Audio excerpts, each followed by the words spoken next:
Oke, Assalamualaikum warahmatullahi wabarakatuh. Waalaikumsalam Kak. Oke, selamat malam semuanya. Jadi, kita akan lanjutkan lagi pembahasan kita ya, di mana sebelumnya kita sudah menyelesaikan sampai momentum dan pendahuluan dinamika rotasi sudah sempat sedikit Kakak sampaikan ya pada dua pertemuan sebelumnya. Dan terakhir itu kita sempat bahas tentang konsep momen inersia. Kakak berikan sedikit rangkuman. Jadi, kenapa konsep momen inersia ini penting? Dikarenakan saat kita menganalisa partikel yang mengalami gerak melingkar dengan suatu percepatan sudut alfa, ternyata dari analisa hukum Newton, kita bisa modifikasi bentuk persamaannya menjadi bentuk seperti ini dan akhirnya nanti menjadi bentuk seperti ini. Di mana ternyata kita bisa menghitung sebuah besaran yang nanti adalah ini, cross product antara vektor posisi dengan gaya dan juga nanti sama dengan suatu objek yang memiliki kesamaan dengan massa dan dikali percepatan juga. Namun percepatannya di dalam gerak melingkar ya atau percepatan angular di sini. Nah, nanti yang di depan ini R cross F ini itu disebut sebagai torsi atau torka atau momen gaya. Ini disebut sebagai momen inersia. Nah, maka dari itu kita perlu memahami dua besaran ini terlebih dahulu, yaitu momen inersia dan torsi. Nah, momen inersia ini, karena ini kita hitung untuk partikel titik, maka mr kuadrat itu memiliki makna sebagai berikut, bahwa jika ada suatu partikel bergerak melingkar terhadap suatu sumbu, maka momen inersia adalah massa partikel tersebut dikali jarak kuadratnya terhadap sumbu tersebut. Atau jarak kuadrat ini ya menjadi jari-jari kuadratnya. Nah, kemudian, kalau kita berurusan dengan benda tegar, tentu saja kita akan menghitung untuk masing-masing elemen kecilnya. Sehingga nanti akan kita lakukan penjumlahan dan penjumlahannya ini tentu menggunakan penjumlahan yang kontinu di mana kita ubah menjadi bentuk integral. Nah, ini tuh sebenarnya didasarkan pada kalau kita punya sekian banyak partikel titik dengan jarak terhadap sumbu putarnya masing-masing adalah berbeda-beda gitu ya, R1, R2, R3, maka momen inersia total sistemnya tinggal kita jumlahkan saja untuk masing-masing massa. Nah, notasinya kan bisa dituliskan dalam bentuk sigma. Dan kalau kalian ingat pembahasan di pertemuan pertama, bahwa sumasi itu pada dasarnya bisa kita ubah menjadi integral untuk kasus yang kontinu, bukan yang diskret. Karena benda tegar, dia tersusun dengan suatu fungsi tertentu ya, DM-nya ini nanti membentuk fungsi tertentu, jadi dia menyusun bendanya itu dengan pola tertentu. Jadi ada polanya, polanya itu adalah fungsinya. Nah, jadi sumasinya kita ganti dengan integral. Kemarin kakak sudah ngasih contoh ya untuk batang homogen, massa yang tersebar merata, maksudnya homogen itu, di mana kita pilih sumbu putarnya itu tegak lurus dengan batangnya dan melalui pusat massa batang. Maka nanti kalau kita tinjau elemen kecil dm, kita dapat momen inersia sumbangannya adalah R kuadrat dm, di mana dm elemen massa kecil dari batangnya, yang mana karena batang ini benda satu dimensi, jadinya dia itu dm-nya berbentuk panjang juga, yaitu dalam hal ini kita bisa namakan panjangnya adalah dr, yang adalah panjang kecil dari jarak radial r terhadap sumbu pm-nya. Nah, karena homogen berarti massa persatuan panjangnya itu konstan karena tersebar merata, maka dm-nya m per LDR. Dan ketika kita substitusi dengan ke dalam DI-nya, nah kita kemarin sudah berhasil integralkan ya, bahwa hasilnya setelah dihitung ini nanti seperti apa namanya, bisa kita gunakan integral fungsi ganjil genap ya, lebih tepatnya fungsi genap, di mana batasnya itu kan kalau dari minus sampai positif angka yang sama, kita bisa hitung cukup dua kali lipat dari setengahnya saja. Karena fungsi genap memiliki kesimetrian terhadap sumbu vertikal. Dan at the end kita dapat 1/12 L pangkat 3 dan dibagi L pangkat 1 dapatlah 1/12 ml kuadrat. Lalu kalau dipindah sumbunya ke ujung, maka perubahannya hanya terjadi di batas integrasinya, karena sekarang untuk menjumlahkan batangnya kita dari ujung ke ujung, berarti karena sumbunya di ujung, berarti di ujung ini itu adalah saat posisinya 0 dan saat di ujung batang lainnya itu di posisi L. Dan kita dapat sepertiga ml kuadrat. Nah, terakhir kemarin kakak sempat bahas satu teorema penting dalam momen inersia, di mana kita bisa memindah sumbu putarnya ke sumbu putar lain yang sejajar dengan yang awal, tapi yang awal itu haruslah berupa sumbu yang melalui PM. Nah, sedemikian rupa nanti momen inersia terhadap sumbu yang baru yang kakak namakan secara umum sebagai sumbu P, itu adalah momen inersia di PM, ditambah massa bendanya dikali dengan jarak pergeseran sumbunya, atau di sini besar dari vektor D. Dan kita coba sempat terapkan di sini bahwa karena kita ketahui batang itu terhadap PM-nya punya momen inersia 1/12 ml kuadrat, dan jarak dari PM ke ujungnya itu adalah setengah panjang batang. Jadinya kita bisa hitung I ujung adalah IPM ditambah massa kali jarak pergeseran kuadrat. Dalam kasus ini D-nya itu adalah setengah L dikuadratkan jadi 1/4 L kuadrat. 1/4 itu 3/12 tambah 1/12 jadinya 4/12 itu adalah 1/3 ml kuadrat. Yang mana ini sama dengan perhitungan yang sudah kita hitung menggunakan integral. Oke. Nah, kakak akan lanjutkan untuk beberapa jenis benda lainnya. Jadi kita masih akan bahas beberapa hal terkait momen inersia. Pertama di sini adalah bentuk lain selain batang, yaitu cincin homogen. Nah, cincin homogen itu maksudnya seperti ini. Sebenarnya ini cukup sederhana karena cincin homogen itu dia berarti masanya tersebar secara merata di seluruh keliling cincinnya. Dan kalau misalkan cincinnya kita putar terhadap sumbu yang tegak lurus bidang cincinnya, bidang cincin itu berarti ini. Nah, ini bidang cincinnya. Tegak lurusnya ya kurang lebih sumbu yang warna kuning. Nah, kalau cincinnya diputar terhadap sumbu tersebut dan tentu saja titik tengah ini adalah pusat massa dari cincinnya, maka kita bisa lihat tampak dua dimensinya. Jadi kalau ini tampak tiga dimensinya, kakak bisa katakan seolah-olah ini sumbu X, ke atas itu sumbu Z, dan ke belakang itu sumbu Y. Jadinya kalau kita gambarkan secara dua dimensi, maka di sini jadinya sumbu X-nya ke kanan, sumbu Y-nya ke atas, dan sumbu Z-nya itu keluar bidang gambar. Kalau kalian masih ingat, cara menggambarkan arah keluar bidang gambar secara dua dimensi adalah lingkaran dan titik ya. Nah, ini adalah arah keluar bidang gambar. Singkatnya, gambar sebelah kanan ini adalah tampak atasnya. Nah, kalau cincin, kita lihat elemen kecil DM-nya di sini, kita bisa nyatakan dalam elemen panjang berupa DS yang adalah panjang busur dari busur yang dibentuk oleh satu bagian cincin. Satu bagian cincin di sini ya, dia bentuknya busur. Dan kalau dalam lingkaran kan ini jadi juring ya. Dan di sini kakak namakan posisi si elemen massa DM ini itu berada pada posisi theta dan theta plus d theta. Jadi dia itu ujung kiri bawahnya ini itu ada di posisi theta, ujung atasnya ada di theta plus d theta. Artinya dia itu lebar sudut bukaannya itu cuman d theta saja. Namun secara matematis kita ketahui bahwa panjang busur sama dengan jari-jari nanti yaitu R dikali dengan sudut bukaannya. Jadinya ds adalah R d theta. Nah, juga di sini karena cincinnya homogen, berarti masanya itu tersebar merata. Dalam artian, DM ini dibagi dengan panjangnya DS, itu akan konstan. Yang mana kalau misalkan masa total cincinnya adalah M besar, maka panjang totalnya itu adalah tidak lain keliling lingkaran, yaitu 2πr. Karena cincinnya punya jari-jari R. Nah, ini haruslah sama perbandingannya. Karena kan masanya itu tersebar secara merata alias homogen. Jadi masa persatuan panjangnya di sini karena dia itu benda satu dimensi kan ya cincin harusnya konstan. Maka DM adalah M dibagi 2πr ds. Nah, kalau kita gabungkan dengan ds yang diparameterkan ke theta, jadinya substitusi ds-nya ke sini, kita dapat elemen massa DM-nya ini dari yang menyusun cincin itu dapat dituliskan sebagai M per 2πr kali R d theta, R-nya saling menghabiskan. Nah, ternyata DM-nya kita bisa tuliskan sebagai berikut.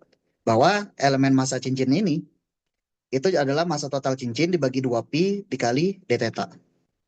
Nah, sebenarnya persamaan yang terakhir ini juga mengindikasikan bahwa kita bisa menyatakan massanya itu sebagai sudut yang dibentuknya. Karena kan si elemen massa DM kecil ini dia itu membentuk sudut d theta, sedangkan massa total cincin tentu saja membentuk sudut total itu satu keliling lingkaran penuh yaitu 2π radian. Jadi harusnya perbandingannya itu juga sama. Nah, jadinya elemen massa kecil ini ketika dia berputar terhadap sumbu Z yang melalui pusat cincinnya, maka jarak radialnya adalah tidak lain R, yaitu jari-jari cincin. Maka momen inersia yang disumbang adalah dmr kuadrat, dan kalau kita substitusi dm-nya, maka M per 2Pi-nya kita bisa taruh keluar integral, R kuadratnya juga keluar integral. Nah, satu-satunya variabel yang akan kita jumlahkan di sini yang tidak konstan, yang berubah-ubah itu adalah tetanya. Lebih tepatnya d theta, karena semua variabel selain d theta itu nilainya konstan di sini. M besar itu massa total cincin, konstan. R besar juga jari-jari cincin, konstan juga. Jadi ketika kita jumlahkan semua kontribusi DM ini untuk membentuk satu lingkaran penuh atau satu cincin penuh gitu ya, maka berarti kita harus menjumlahkan mulai dari yang tetanya di sini saat 0 sampai pas dia sudah berputar 360 derajat, yaitu saat 2pi. Maka dari itu kita dapat momen inersia total I-nya adalah integral d theta ya theta, masukin batasnya jadinya 2pi. Maka nanti 2pi-nya saling menghabiskan, didapatlah momen inersia cincin I sama dengan mr kuadrat. Singkatnya, cincin itu momen inersianya bisa kita tuliskan sebagai massa total cincin dikali jari-jarinya. Nah, untuk yang ini ada pertanyaan kah? Saya cukup, Kak. Tuh, Kak. Cukup? Oke. Kita coba lanjut ke benda berikutnya ya. Benda berikutnya adalah eh, cakram homogen. Cakram itu ada istilah lainnya. Cakram itu juga istilah lainnya adalah piringan.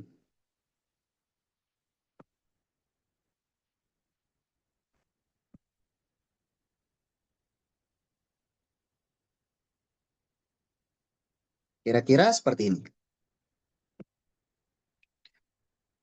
Mungkin kalau teman-teman sudah pernah membaca tentang apa namanya tuh momen inersia beberapa benda gitu ya. Hasil-hasil yang kita hitung ini tuh cukup mudah untuk dilihat, apa namanya, cukup mudah sebenarnya untuk dihafal. Cuman ada baiknya kalian tahu asal muasalnya gimana. Nah, kira-kira piringan itu kayak gini teman-teman. Jadi bedanya dengan cincin, piringan itu adalah benda dua dimensi. Nah, benda dua dimensi. Jadi karena cincin itu, piringan adalah benda dua dimensi, maka dan homogen berarti masanya itu tersebar secara merata di luasan cincinnya. Di luasan piringannya. Nah, sebenarnya itu ini tuh bukan benda-benda benda dua dimensi ya, tapi lebih kepada benda yang ketebalannya sama. Jadi lebih tepatnya sebenarnya dia itu punya ketebalan yang sama. Nah, ketebalan ininya nih, ini tuh sama. Jadinya kita bisa lihat penyebaran masanya hanya bergantung pada luasannya saja. Karena dia punya ketebalan yang sama.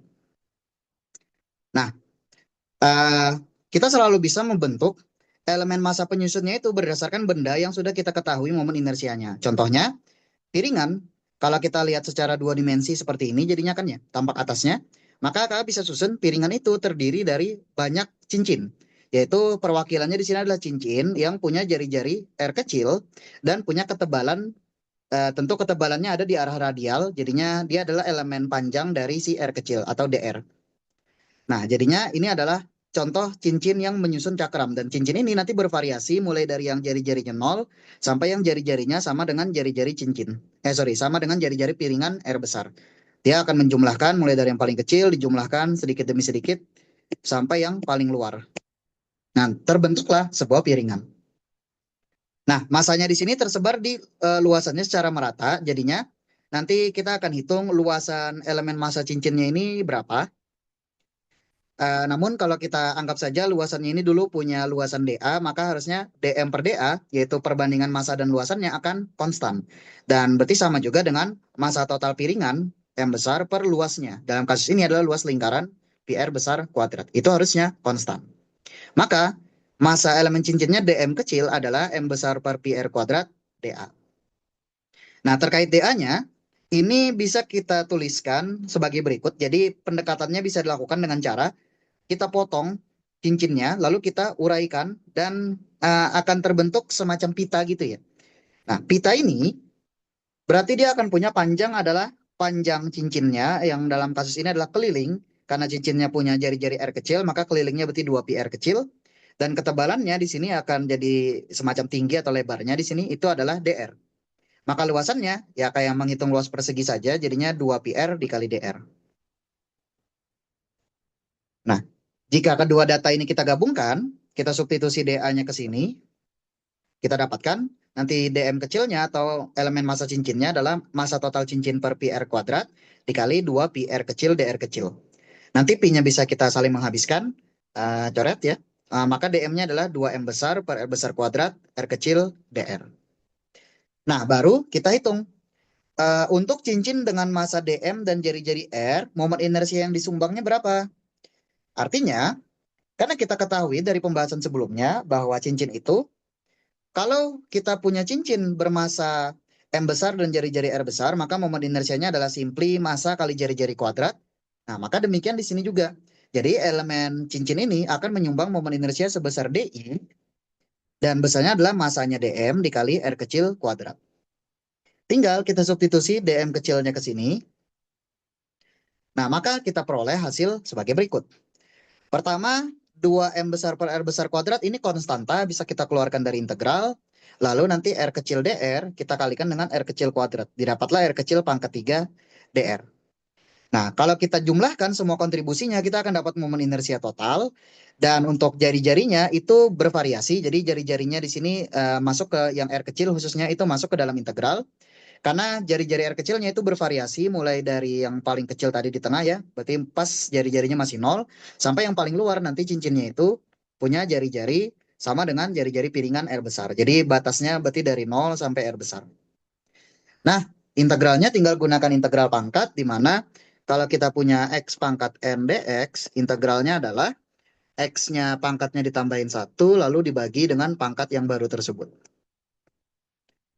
Oke, nah jadi karena ini R kecil pangkat 3, maka tambahin 1 jadi R kecil pangkat 4 dan jadikan penyebut juga. Jadi seperempat R kecil pangkat 4.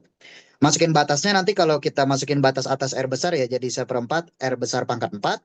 Kalau dimasukin 0 ya jadinya 0. Maka ya sisa batas atasnya doang. Nah seperempat nanti dikali 2, sisa setengah, maka didapatlah momen inersia cakram adalah setengah MR kuadrat.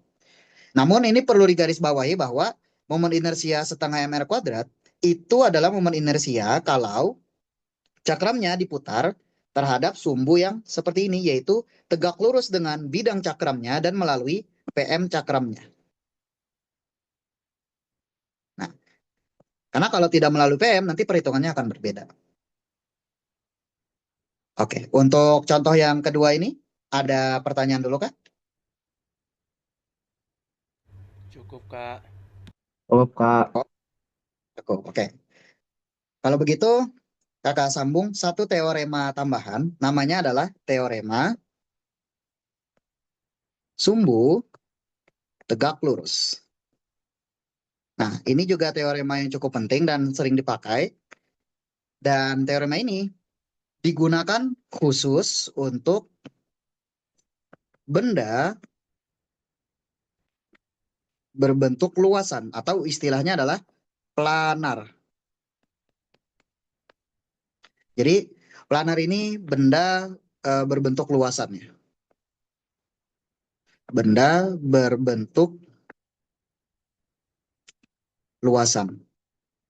Namun perlu digarisbawahi, maksud luasan di sini bukan berarti dia benar-benar kayak 2 dimensi doang gitu ya. Lebih tepatnya adalah benda yang dia itu punya ketebalan yang merata. Jadi, nah dia tuh punya ketebalan yang sama. Jadi maksud benda luasan di sini adalah benda yang punya ketebalan yang sama dan relatif tipis, maka kita bisa gunakan konsep ini. Nah, jadi kalau kita punya sebuah benda planar di atas sebuah permukaan seperti ini, dan katakanlah ini benda planarnya, lalu kita hitung relatif terhadap sebuah titik acuan di sini O, dan kakak punya sumbu-sumbunya, katakanlah ke kanan ini adalah sumbu X, lalu ke atas ini adalah, bukan ke atas ya, tegak lurus dengan X tapi masih di bidang bendanya itu adalah Y, maka nanti arah Z itu adalah tegak lurus bidang bendanya atau tegak lurus permukaannya. Z. Kalau kita ambil sebuah elemen kecil massa di sini, dm, maka dia akan punya jarak tertentu terhadap sumbu X. Dan jarak terhadap sumbu X-nya ini tidak lain adalah koordinat Y-nya. Terus dia juga akan punya jarak tertentu terhadap sumbu Y-nya yang adalah koordinat X-nya. Dan dia juga akan punya jarak tertentu terhadap sumbu Z yang tidak lain adalah di sini kakak bisa namakan sebagai R. Nah, secara dua dimensi,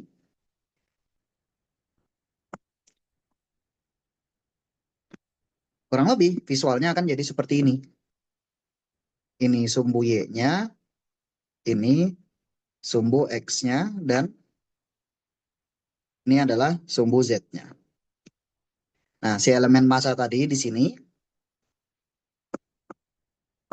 punya jarak Y terhadap sumbu X dan punya jarak X terhadap sumbu Y. Tapi dia juga punya jarak R terhadap sumbu Z. Tentu saja, kita bisa ketahui bahwa kalau dia berputar terhadap sumbu X, kita akan katakan bahwa dia punya momen inersia I di sumbu X atau IX. Kalau yang terhadap sumbu Y berarti I terhadap sumbu Y atau IY. Dan kalau terhadap sumbu Z berarti IZ. Nah, maka kalau ini dia punya elemen massa dm, kita bisa hitung bahwa momen inersia terhadap sumbu X-nya itu adalah integral jaraknya terhadap sumbu XY dm kuadrat. Jangan lupa, kalau Y-nya berarti integral X kuadrat dm. Dan terhadap sumbu Z-nya adalah integral R kuadrat dm. Namun, secara Pitagoras, R kuadrat itu adalah X kuadrat tambah Y kuadrat. Sehingga IZ itu juga dapat dituliskan sebagai integral X kuadrat Y kuadrat dm dan bisa dipecah menjadi integral Y kuadrat dm ditambah integral X kuadrat dm. Yang mana secara definisi ini adalah momen inersia terhadap sumbu X, ini adalah momen inersia terhadap sumbu Y. Maka momen inersia terhadap sumbu Z selalu adalah momen inersia terhadap sumbu X ditambah momen inersia terhadap sumbu Y. Nah, teorema ini dikenal sebagai teorema sumbu tegak lurus. Jadi, berlaku untuk benda planar, di mana XY ini adalah bidang bendanya, Z itu adalah sumbu yang tegak lurus dengan benda tersebut. Dan uh, titik asal koordinatnya haruslah titik yang sama. Maka kalau memenuhi syarat seperti ini, maka bisa kita hitung momen inersia terhadap sumbu tegak lurusnya itu adalah seperti ini. Contoh, untuk kasus cincin, jadi kalau misalkan kita punya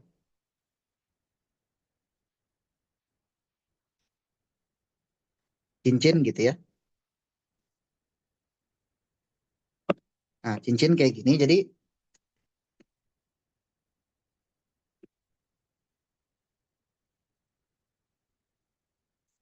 cincin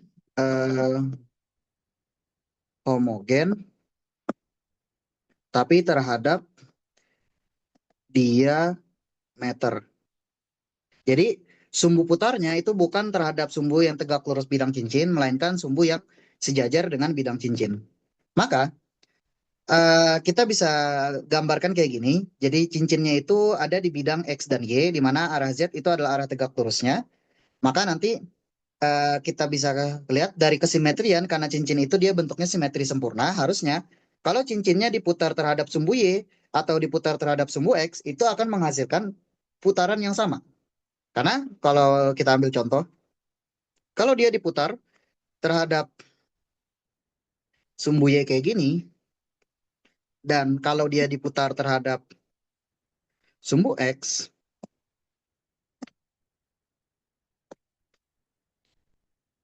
pada dasarnya putarannya ini tuh sama. Karena ini cuman kayak dia terus diputar aja gitu. Nah, jadi pada dasarnya sama. Maka momen inersia IX IY-nya itu haruslah sama juga. Maka dari teorema sumbu tegak lurus, IZ adalah IX tambah IY, maka itu sama aja dengan 2 kali IX atau 2 kali IY. Dan berarti IX itu adalah setengahnya dari IZ. Nah, kita ketahui kalau cincin berputar terhadap sumbu yang tegak lurus dengan bidangnya, jadi kalau sumbunya di sini dan dia berputar terhadap sumbu tersebut, ya ini IZ, ini IY, ini IX. Maka harusnya itu sama. Jadinya IZ ini kan berarti sama kayak yang paling awal ya, yaitu massa kali jari-jari kuadrat. Dan setengahnya berarti setengah MR kuadrat. Maka cincin, momen inersia terhadap diameternya adalah setengah MR kuadrat.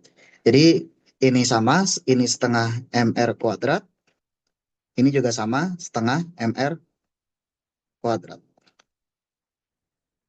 Nah, hal yang sama juga terjadi pada cakram.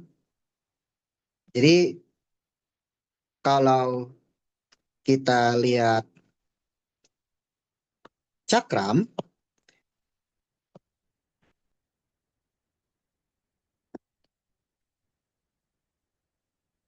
cakram atau piringan terhadap diameter.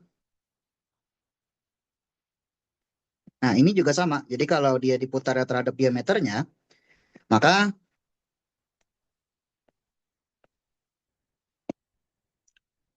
either dia diputarnya kayak gimana pun, karena kesimetrian yang sama kayak cincin,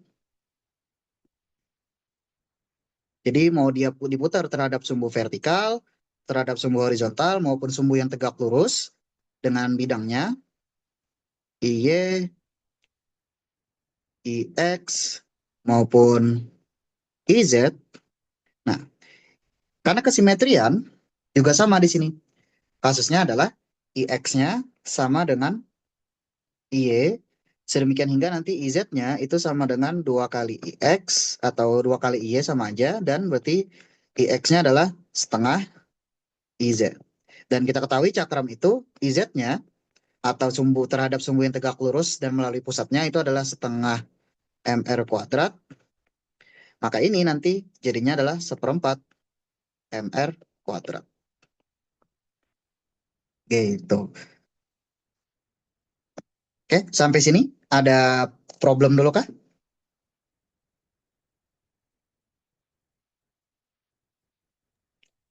Cukup, Kak. Yang lain bagaimana? Masih aman, Kak. Masih aman? Oke.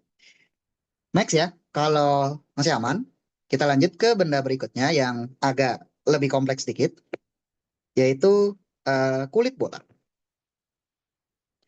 Nah, sebenarnya tuh di dinamika rotasi yang mungkin agak lama ya di bagian sini. Jadi kalian harus mengenal besaran baru ya. Jadinya mungkin agak lama kita di sini. Jadinya nanti agak beberapa pertemuan ke pecahnya. Rencana awal kakak sih dipecah 2 pertemuan. Cuman kayaknya kurang. Ya, kita lihat nanti. Oke, kulit bola. Sama ya, kulit bola dan juga homogen juga. Jadi kulit bola dan homogen. Nah, kulit bola ini perhitungannya memang agak sedikit relatif lebih rumit dibanding yang lain gitu ya. Jadi, seperti ini. Pertama idenya dulu. Jadi kulit bola adalah benda berbentuk bola tapi hanya kulitnya aja. Jadi dia dalamnya kosong sehingga bisa kita katakan ini hanya kulit bola yang relatif tipis. Sehingga masanya itu hanya ada di sepanjang permukaannya saja. Bukan sepanjang ya. Tapi berarti masanya hanya tersebar di luasan permukaannya saja. Nah, maka dari itu, ketika kita meninjau kulit bola, dan katakanlah bolanya diputar terhadap sumbu yang melalui diameternya dan melalui pusatnya juga tentunya, maka kita bisa mengambil elemen masanya berbentuk cincin. Jadi kita ambil bentuk cincin yang menyusun kulit bola ini pada posisi pada gambar ya. Jadi kakak gambar cincinnya ada di wilayah atas, di kuadran atas, dan cincinnya ini tuh dia nanti punya keliling tertentu dan juga punya ketebalan tertentu. Namun ketebalannya ini itu harus kita hitung di arah kelengkungan permukaan bolanya. Nah, jadi ketebalannya ini nanti agak miring kayak gini nih. Dan itu bisa kita lihat ketebalannya dengan mengamati penampang 2 dimensi dari bola, yaitu berbentuk lingkaran. Nah, katakanlah cincin ini dia kita taruh eh, pada posisi sudut theta terhadap vertikal untuk jari-jarinya. Jadi jari-jari bolanya ini kan dia konstan terus ya. Nah, jari-jari bolanya ini sedang membentuk sudut theta dan itu adalah posisi di mana tepi cincinnya atau ketebalan cincinnya ini berada. Nah, kalau kita ambil penampang kecilnya, berarti di sini, nah ini adalah ketebalannya itu DS. Sama kayak yang analisa di cincin di bagian awal ya. Kita ambil posisi sisi atasnya ini ada di sudut theta dan posisi bawahnya itu di sudut theta plus d theta. Jadi nanti DS-nya ini dia adalah panjang busur lingkaran dengan sudut bukaannya hanyalah theta, d theta saja. Nah, maka kalau jari-jari bolanya adalah R, ya kira-kira ini R gitu ya. Maka jari-jari cincinnya itu berarti adalah proyeksi R ini ke depan sudut. Dalam artian di sini adalah R sin theta. Nah, lagi-lagi ini adalah benda dua dimensi, masanya tersebar di luasan eh, apa namanya permukaan kulit bolanya. Jadinya kita tinjau elemen massa cincinnya di sini dm kecilnya itu adalah persatuan luas karena harusnya kalau tersebar merata alias homogen, massa persatuan luasannya itu akan konstan di sini, yaitu dm per da. Nah, nanti dm per da-nya sama dengan massa total bola dibagi luasan total bola, yaitu luas bola itu 4 pi r kuadrat. Nah, ini konstan. Maka kita dapat dm-nya nanti adalah massa total bola dibagi 4 pi r kuadrat da. Dan nah, DA-nya di sini agak sedikit unik. Luasan cincinnya kita harus hati-hati menghitungnya. Pertama di sini ketebalannya tadi kita ambil dari panjang di sepanjang kelengkungan permukaan bolanya dalam tampak dua dimensi ini lingkaran ya. DS ini. Jadi kalau kita potong lagi cincinnya terus kita urai. Nah, kita dapat bentuk kayak pita lagi ya, di mana ketebalannya adalah kira-kira DS, memang agak melengkung dikit, tapi kelengkungan yang lainnya itu bisa relatif diabaikan. Jadi kita bisa anggap kayak pita lurus aja gitu ya, dengan lebar DS, panjangnya nanti adalah sama dengan keliling cincinnya. Dalam kasus ini, cincinnya itu akan punya jari-jari R sin theta, jadinya kelilingnya 2 pi jari-jari atau 2 pi R sin theta. Nah, kalikan dengan DS, nah dapatlah DA-nya. Jadi DA-nya adalah 2 pi R sin theta DS. Lalu DS-nya kayak sebelumnya, dia bisa kita hubungkan dengan jari-jari lingkaran di sini, yaitu R dikali sudut bukaan juringnya, yaitu d theta. Jadinya R d theta. Nah, ketiga hal ini kalau kita gabungkan, kita bisa tuliskan kayak gini. Dan nanti 4 bisa kita bagi dengan 2 di atas, sisa 2 di bawah. Lalu pi-nya saling menghabiskan. Lalu R di atas ini kuadrat, totalnya menghabiskan R kuadrat di bawah. Nah, didapatlah hasil akhirnya. Elemen massa cincinnya adalah setengah massa total kulit bola dikali sin theta dikali d theta. Terus, nah ini cincin. Dan sumbu putarnya itu berarti adalah sama dengan sumbu yang melalui pusat cincin dan tegak lurus dengan bidang cincin. Nah, maka itu berarti kan adalah momen inersia yang tinggal massa kali jari-jari kuadrat. Jadi, elemen massa cincin ini akan menyumbang momen inersia DI sama dengan massanya DM dikali jari-jarinya, yaitu jari-jarinya adalah R sin theta. Jarinya R sin theta, tapi jangan lupa dikuadratkan. Nah, maka nanti DI-nya kita jumlahkan semua kontribusi elemen cincin, berarti jumlahnya itu harus disesuaikan dengan variabel diferensialnya itu kemana ya. Diferensialnya kan nanti muncul di dalam DM, yaitu dalam d theta. Dan perlu diperhatikan bahwa d theta itu arahnya berarti kan sesuai arah bertambahnya theta. Jadi kita hitung berarti theta ini kan kakak ukur dari garis vertikal yang atas. Berarti dia bertambahnya itu seperti ini, yaitu ke arah searah jarum jam. Nah, dan itu nanti mewakili cincin-cincin yang terbentuk ya. Jadi cincin-cincinnya itu berarti mulai dari cincin paling atas di sini, yaitu saat sudut tetanya 0, kemudian sampai cincin-cincinnya itu kita jumlahkan ke bawah terus ya. Nah, kita jumlahkan satu persatu, sampai yang di paling bawah nanti, yang paling bawah sini. Nah, yang di paling bawah sini itu nanti sudut putarnya, sudut posisi tetanya itu adalah 180 derajat atau pi radian. Jadi, kita jumlahkan cincinnya mulai dari yang paling atas sampai yang paling bawah, maka sudut tetanya berarti bervariasi mulai dari 0 sampai 180 derajat atau pi radian. Terus kita kelompokkan yang konstan, kita keluarkan dari integral yaitu setengah M dan juga R besar kuadrat nanti. Jadi setengah M besar R kuadrat, setengah M besar R besar kuadrat. Lalu sin theta d theta dikali dengan sin kuadrat theta di sini. Jadinya sin pangkat 3 theta d theta. Lalu jumlahkan semua kontribusi tersebut, kita dapat momen inersia total untuk kulit bola terhadap sumbu yang melalui diameternya. Lalu, nah bagian yang ini integralnya harus hati-hati sedikit, jadi ada triknya. Pertama, kita bisa pecah sin pangkat 3 itu menjadi sin kuadrat dan sin theta d theta. Lalu di sini kita bisa ubah sin kuadrat pakai identitas jadi 1 min cos kuadrat theta. Dan sin theta d theta itu pada dasarnya bisa diubah menjadi minus dari diferensial cos theta. Alasannya karena cos theta sendiri diferensialnya adalah min sin theta d theta. Karena kan cos theta itu turunannya adalah min sin theta. Jadi karena ada min, nah kita tambahkan min juga di sini untuk menghilangkan minnya nanti supaya jadi bentuk yang aslinya. Nah, ini tuh sebenarnya sama aja kayak mensubstitusi variabel, di mana variabelnya adalah si cos theta. So, kita gantikan variabelnya di sini, ganti apa namanya cos theta kita gantikan menjadi x, maka berubah semuanya menjadi d cos theta menjadi dx, 1 min cos kuadrat theta menjadi 1 min x kuadrat, dan batasnya ini kan 0 sampai pi itu kalau variabelnya masih theta. Tapi kalau kita ubah ke dalam x, maka kita ganti juga batasnya itu jadi cos dari theta. Nah, di bawah itu tetanya 0, berarti cos dari 0 itu adalah 1. Di atas itu tetanya pi, berarti cos dari pi itu adalah min 1. Maka ini berubah menjadi integral 1 min x kuadrat dx dari 1 sampai min 1. Nah, kita bisa membalik batas integrasi dengan apa namanya menambahkan tanda minus. Tapi kan karena sudah ada minus di sini, jadi kalau kita balik batas integrasinya akan menghasilkan minus, minusnya akan cancel dengan minus yang ada di depan. Jadinya kita bisa balik batas integrasinya dan minusnya hilang, jadinya min 1 sampai 1, 1 min x kuadrat dx. Nah, ini adalah integral fungsi genap. Karena 1 min x kuadrat itu adalah fungsi yang genap, jadinya dia itu memiliki kesimetrian terhadap sumbu vertikal. So, kita bisa hitung setengahnya saja, tapi dikali 2. Jadi, 2 kali lipat dari 0 sampai 1, 1 min x kuadrat dx. Integralkan, ini pakai integral pangkat, 1 itu nanti ditambahin, apa namanya, x ya. Eh, jadi ya jadi x aja. Kemudian kalau x kuadrat, pangkatnya tambahin 1, jadi x pangkat 3. Terus jadikan penyebut sepertiga. Masukin batasnya dari 0 sampai 1, kalau dimasukin 0 ya habis, jadi masukin batas atasnya aja. 2 dikali 1 dikurangi sepertiga 1 pangkat 3. Ya tetap sepertiga. 1 min sepertiga 2 per 3. 2 kali 2 per 3 itu 4 per 3. Nah, 4-nya bagi dengan setengah yang ada di depan integral. Jadinya sisa 2 per 3. Artinya momen inersia totalnya adalah 2 per 3 mr kuadrat.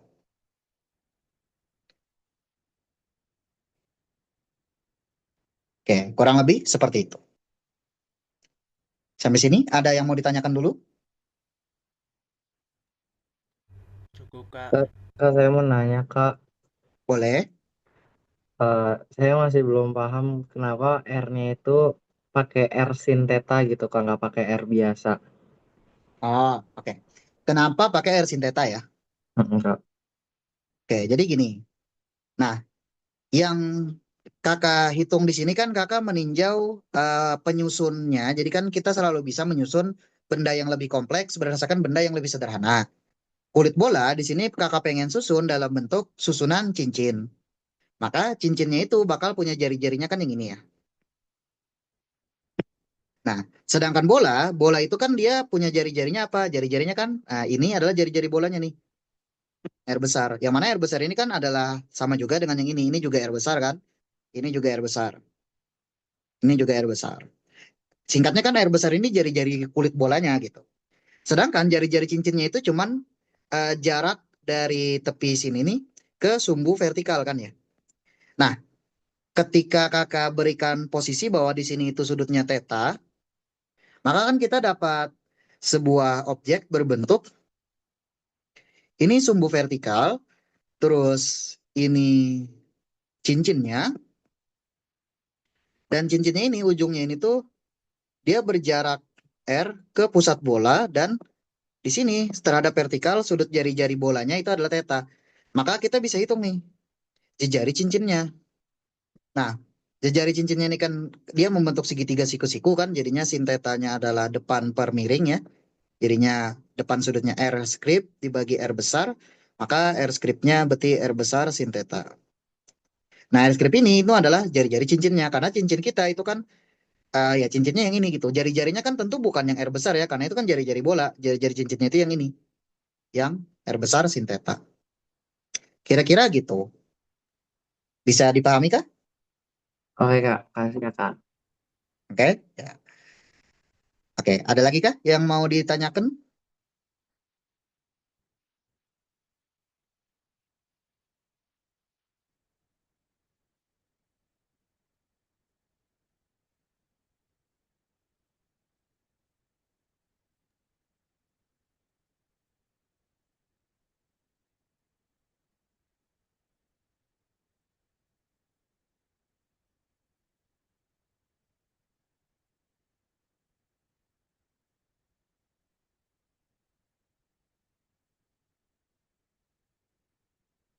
Bisa kakak lanjutkan?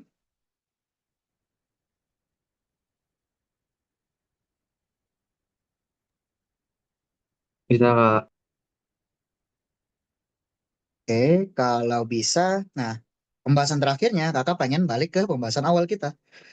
Jadi dulu kalau kalian ingat, kakak pernah ngasih contoh perhitungan kulit bola. Nah, kulit bolanya ini ya sudah sempat kakak pernah bahas ya, yaitu dalam aplikasi integral. Cuman waktu itu kan kita belum bahas konteksnya momen inersia itu apa. Nah, kira-kira ini pembahasan kedua ya untuk hal tersebut. Nah, terus yang terakhir setelah kulit bola itu adalah bola pejal. Bola pejal homogen. Nah, kalau bola pejal homogen itu bisa kita hitung kayak gini. Jadi, bola pejal itu kira-kira bentuknya kan gini ya.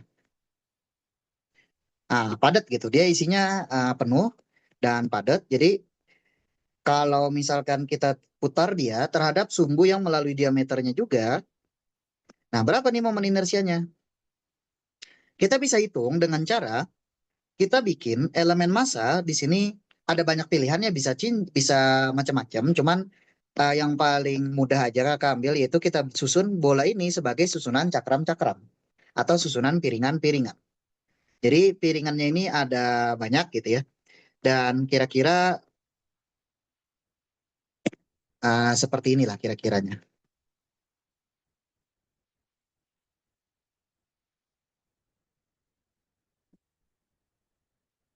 Oke, bentar ya ini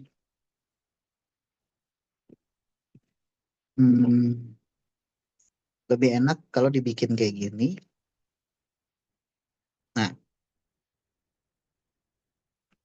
Nah, kira-kira gitu. Jadi kita susun bola pejal itu dari susunan piringan-piringan.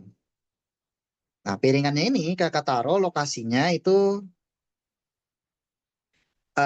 dia ada di ketinggian kita bikin sebuah horizontal yang melalui pusatnya. Ya, anggaplah melalui pusat bolanya gitu ya. Ini PM bolanya. Nah, kira-kira dia itu ada di ketinggian kakak kasih koordinat Y di sini.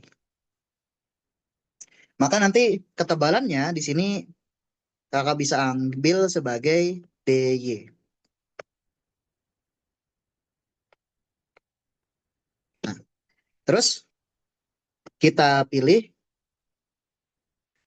posisi ujung-ujungnya ini, tepi-tepinya yang bersinggungan dengan kulit bolanya, itu mempunyai posisi sudut theta. Sorry, theta. Dan juga ini R ya.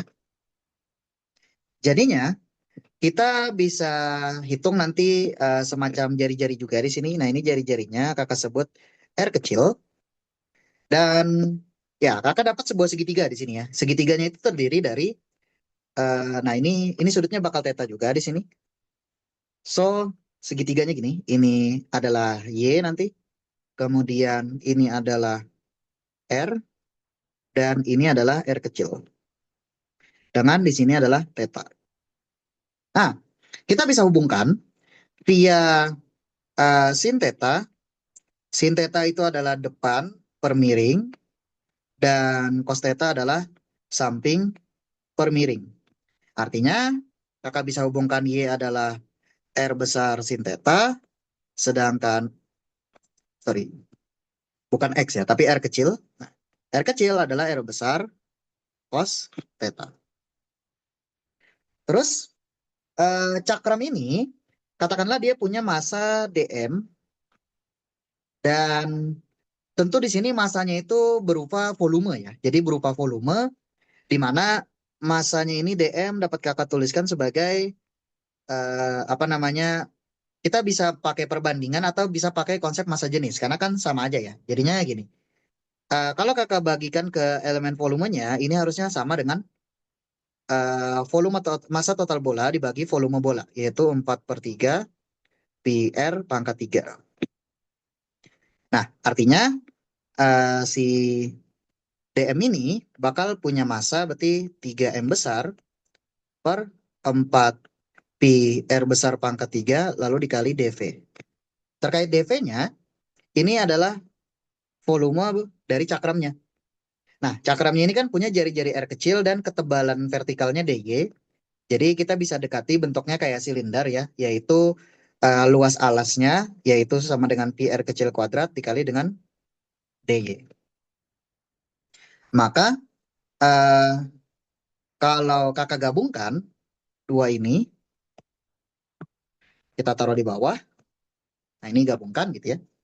Kita dapat nanti dm adalah 3m besar per 4 pi R besar pangkat 3 dikali pi R kecil kuadrat dy.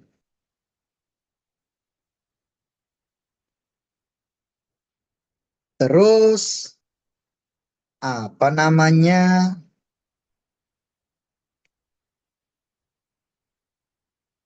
Hmm, kayak kabar baru sadar, ternyata bisa aja sih kita men-skip bagian ini nih. Bagian ini tanpa nggak dipakai itu bisa.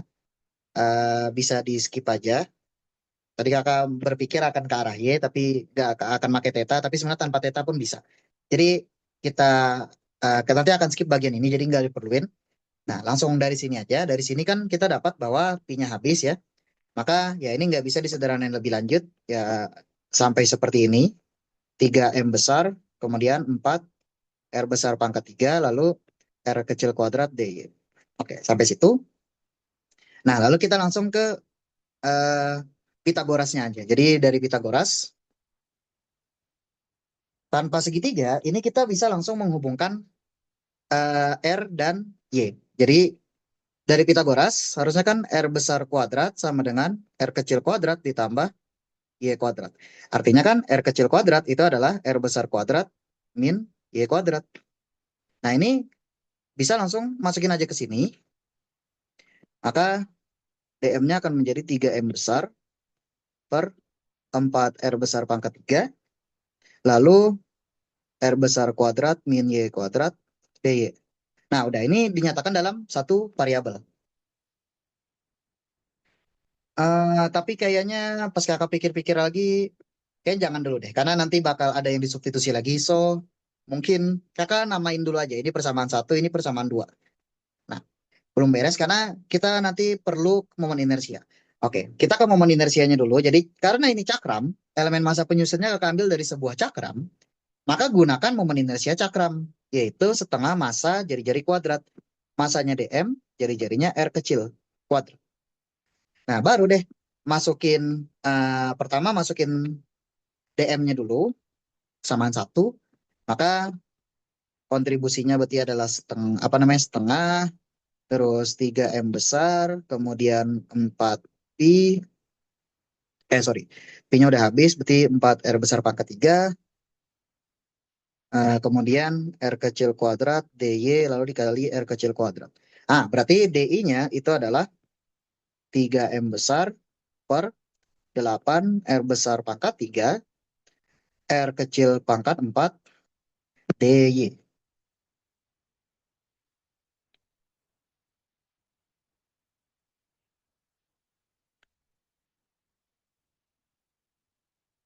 Hmm. Oke. Nah, PR-nya di sini adalah kita harus mensubstitusi dua ke dalam persamaan ini.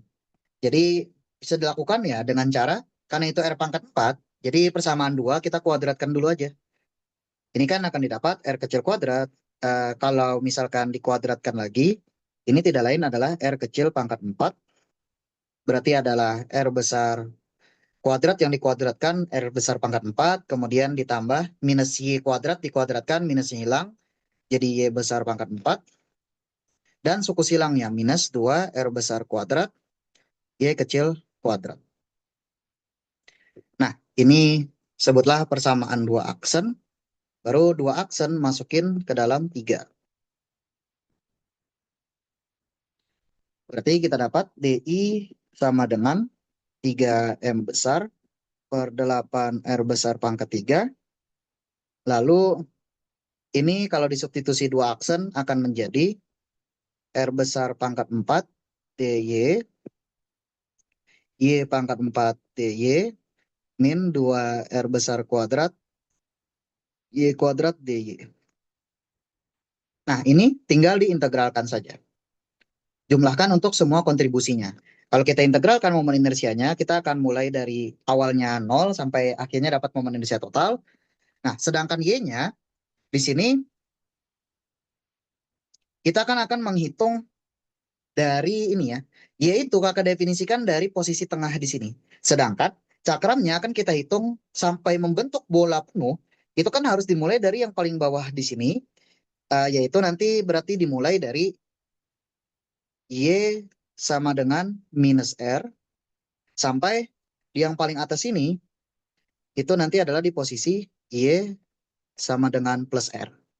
Maka batas integrasinya semuanya adalah dari minus R sampai R, ini juga dari minus R sampai R, ini juga dari minus R sampai R. Nah, semuanya ini adalah fungsi genap, jadi ini tuh 2 kali lipat dari 0 sampai R dy, ini juga sama 2 kali lipat dari integral dari 0 sampai R y pangkat 4 dy, yang ini juga sama 2 kali lipat integral dari 0 sampai R y kuadrat dy. Yang paling depan ini simply jadi hasilnya 2R. Yang nomor 2 ini jadi 2/5 R pangkat 5. Yang ini jadinya 2/3 R pangkat 3. Nah, kalau kita jumlahkan, kita dapat nanti 3M, kemudian 8R besar pangkat 3. Nah, kalau diperhatikan, semua sukunya ini akan mengandung R pangkat 4, R pangkat 1, jadinya R pangkat 5. Ini udah R pangkat 5, sedangkan ini nanti R kuadrat, R pangkat 3 itu juga R pangkat 5. Artinya, semuanya mengandung R pangkat 5, bisa kakak keluarkan, lalu ambil koefisien-koefisiennya. Suku pertama itu koefisiennya 2, suku kedua itu positif 2/5, suku ketiga itu nanti minus 2 kali 2, 4/3. Nah, lalu samakan penyebut, jadikan per 15, maka yang paling depan ini 30, suku keduanya itu kali 3 jadi 6, yang suku minusnya ini kali 5 ya, 4 kali 5, itu min 20. Jadi hasilnya adalah 16/15. Artinya kita dapat, nah yang depan ini R pangkat 3 mengcancel 3R yang di atas, maka sisa 3/8 MR kuadrat, tapi dikali lagi dengan 16/15. 3/15 ini jadi 1 dan bagi 3 ini jadi 5, 8 dan 16 ini jadi 2. Maka momen inersia bola pejal itu adalah 2/5 MR kuadrat. Nah, kira-kira bisa dihitung sebagai dengan cara seperti itu. Jadi ada banyak sebenarnya cara menghitungnya. Yang penting kalian susun bendanya itu dari objek yang lebih kecil, yang momen inersianya kalian sudah ketahui, bisa cincin, bisa massa titik, atau cakram juga boleh, karena cakram kita sudah ketahui setengah dm r kuadrat. Lalu nanti hitung untuk keseluruhan apa namanya yang membentuk benda total kita. Benda total kita di sini adalah bola pejal homogen, dapat disusun dari cakram yang disusun mulai dari yang paling bawah sini, disusun naik ke atas terus gitu ya, sampai yang di posisinya paling atas. Nah, nanti batas integrasinya ditentukan oleh kalian menyatakan fungsinya itu dalam variabel integrasinya apa. Kakak di sini memilih dalam Y, maka untuk posisinya berarti Y-nya bermulai dari, karena Y itu dihitung dari titik tengah di sini, maka yang paling bawah sini berarti posisi Y-nya adalah minus R, nanti yang paling atas itu adalah positif R. Nah, maka batas integrasinya jadi demikian. Oke, kira-kira seperti itu. Ada pertanyaan kah?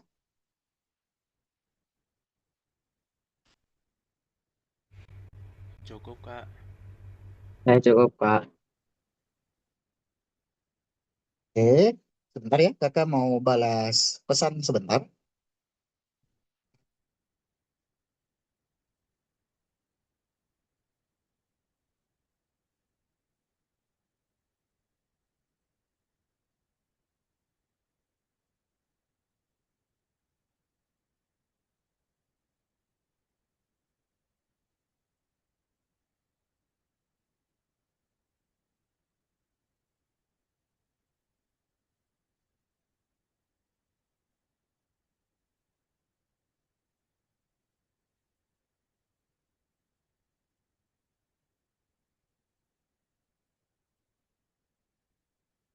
coba latihan sedikit ya.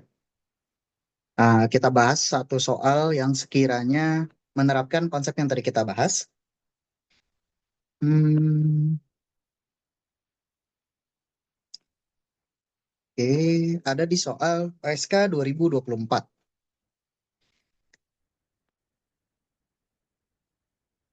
Nah, ini.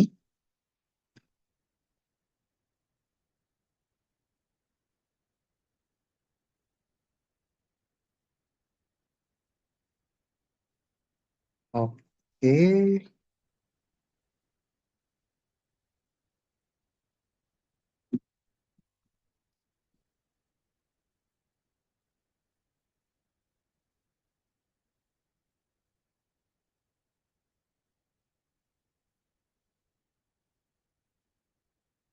Ya, mungkin sebelum ke soal, Kak kasih sedikit ringkasan nilai-nilai momen inersia, tapi kita ambil dari buku yang sekiranya sudah bagus saja ya. Kakak coba ambil dari, kita coba lihat dari Holiday deh. Kak agak jarang pakai buku ini. Holiday and Resnick. Ini kah? Ya, tahu ya Bu ya.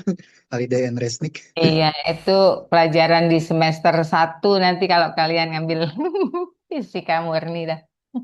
Iya, iya, Kak. Iya. Ini buku yang memang sangat direkomendasikan buat teman-teman yang ingin belajar fisika dasar ya.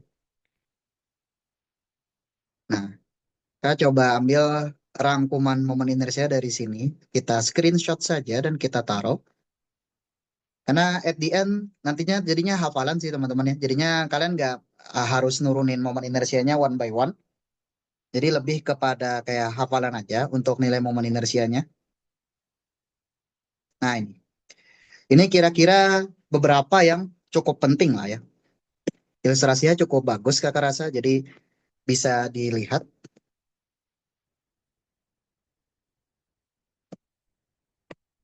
Oke. Nah, kira-kira seperti ini.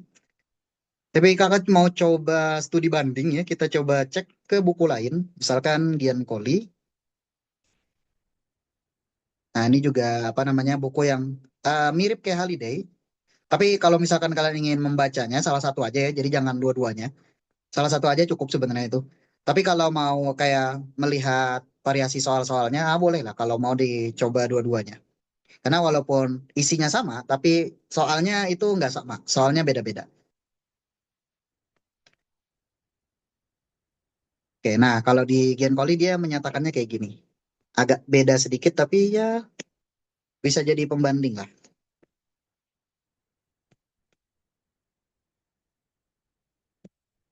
Oke, nah Kak coba lihat dari dua-duanya ilustrasinya cukup bagus. Ya, mari kita coba lihat salah satu aja.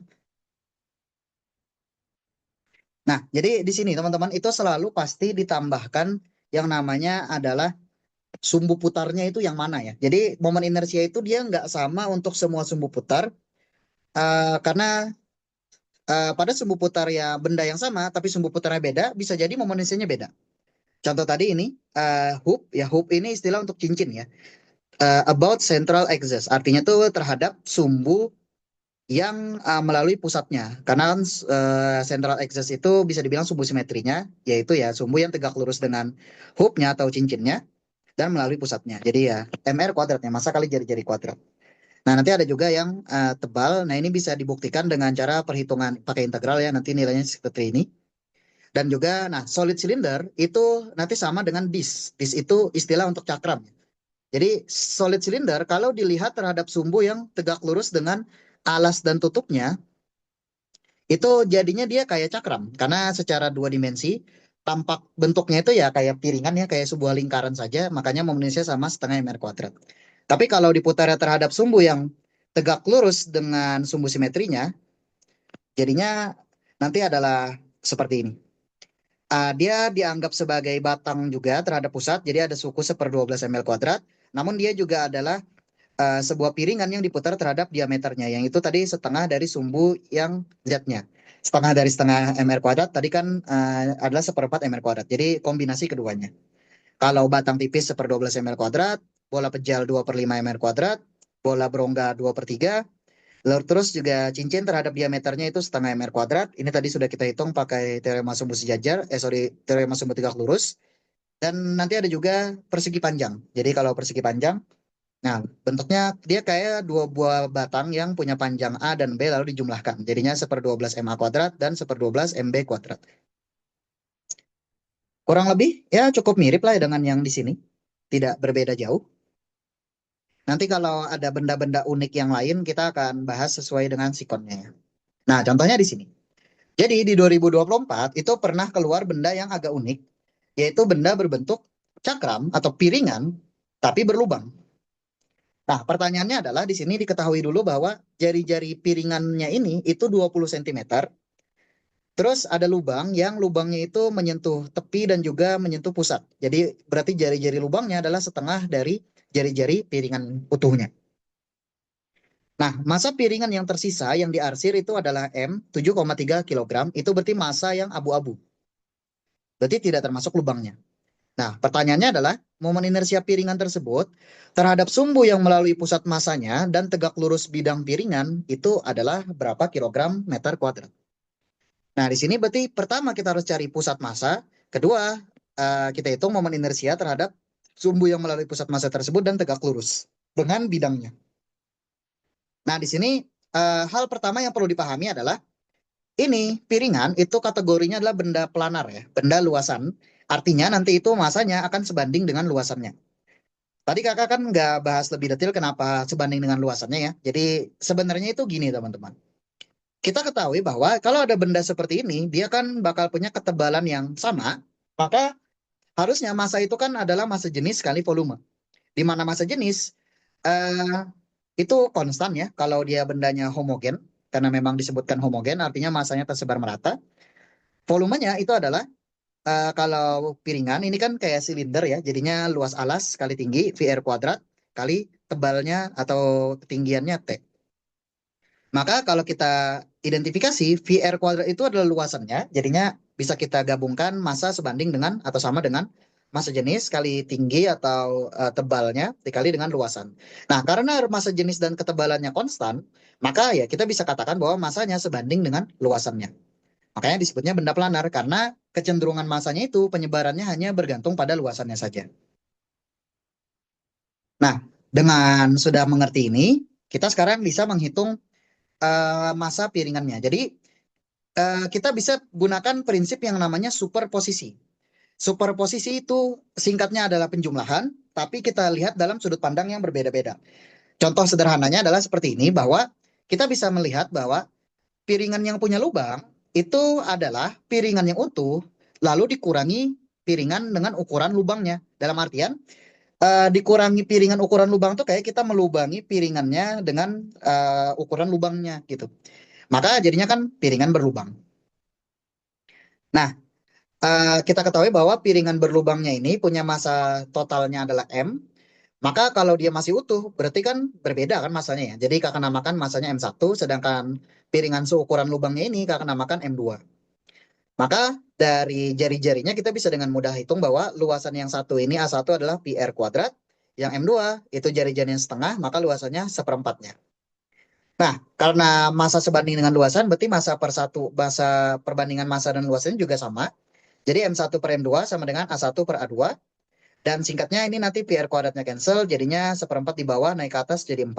Artinya yang utuh ini itu adalah 4 kali lipat yang piringan seukuran lubang. Jadi M1 adalah 4 M2. Namun, massa total piringan M kecil itu adalah selisih dari yang utuh dan lubang. Jadinya M adalah M1 dikurangi M2. Dan kalau kita substitusi satu kedua, dengan mudah kita dapat M adalah M1-nya tadi 4 M2, dikurang M2 jadi 3 M2, maka M2-nya sepertiga M dan M1-nya 4 per 3 M. Ya ini dapat dipastikan bahwa selisihnya itu adalah 3 per 3 atau 1. Nah ini namanya prinsip superposisi atau prinsip penjumlahan. Namun penjumlahan ini kita ambil dalam sudut pandang logik berupa uh, bentuknya itu tersusun oleh utuh dikurangi lubangnya gitu. Jadi by logic ya ini pakai logika sederhana. Dan ya, kita bisa dapatkan piringan yang berlubang. Nah, sekarang kita hitung dulu di sini posisi pusat massanya ada di mana. Karena kita kan belum tahu posisi pusat massa sistemnya. Nah, ini juga sama. Jadi kita sekarang pandang dengan logika di awal ya, yaitu piringan berlubang adalah piringan utuh dikurangi lubangnya. Sekarang kita anggap bahwa piringan berlubang ini tersusun dari piringan utuh dan piringan yang eh, seukuran lubang. Lalu kita cari pusat massa total sistem. Karena kan piringan, karena simetri sempurna lingkaran ya, jadi pusat massa pasti ada tepat di tengahnya. Yang lubang juga sama. Namun kita harus tetap samakan sistem koordinatnya, di mana sistem koordinatnya itu di sini kakak pilih sumbu X-nya sejajar dengan sumbu simetri piringan berlubang, yaitu berarti sumbu X-nya memotong dua secara simetri ya, piringan berlubangnya atas bawah sama. Nah, lalu maka pusat massa sistem pasti hanya ada di sepanjang sumbu X saja, karena di sumbu Y-nya itu secara simetri sama, jadi pusat massa pasti ada di tengah-tengah sini. Nah, kira-kira karena masanya lebih banyak di kanan, haruslah pusat massanya itu ada kira-kira di sebelah sini. Dan katakanlah posisinya itu berjarak S dari sumbu Y. Maka nanti piringan utuhnya kakak namakan PM-nya ada di sini di pusat koordinat PM1, sedangkan lubangnya atau piringan seukuran lubangnya itu punya pusat massa di sini.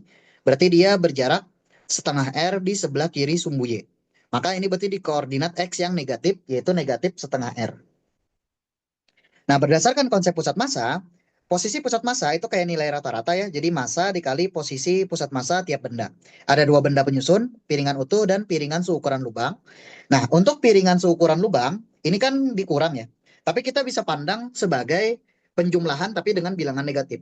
Kayak misalkan 5 dikurang 2, itu kan sama aja dengan 5 ditambah minus 2. Nah, di sini juga sama. Kita akan pandang dia itu sebagai masanya negatif. Jadi negatifnya ini kita kenakan ke masanya. Kayak kita di sini negatifnya kita kelompokkan ke 2. Jadi kan 5 min 2 sama aja dengan 5 ditambah minus 2. Jadi mau apa pusat masanya itu adalah yang besar 4/3 M masanya dikali posisi pusat masanya X-nya ada di posisi 0. Jadi 4/3 M kali 0.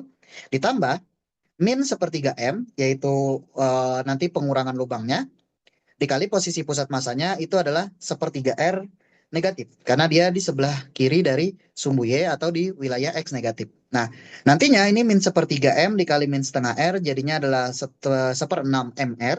Tapi masanya karena di bawah nanti dibagi massa total sistem, berarti 4/3 M ditambah minus 1/3 M.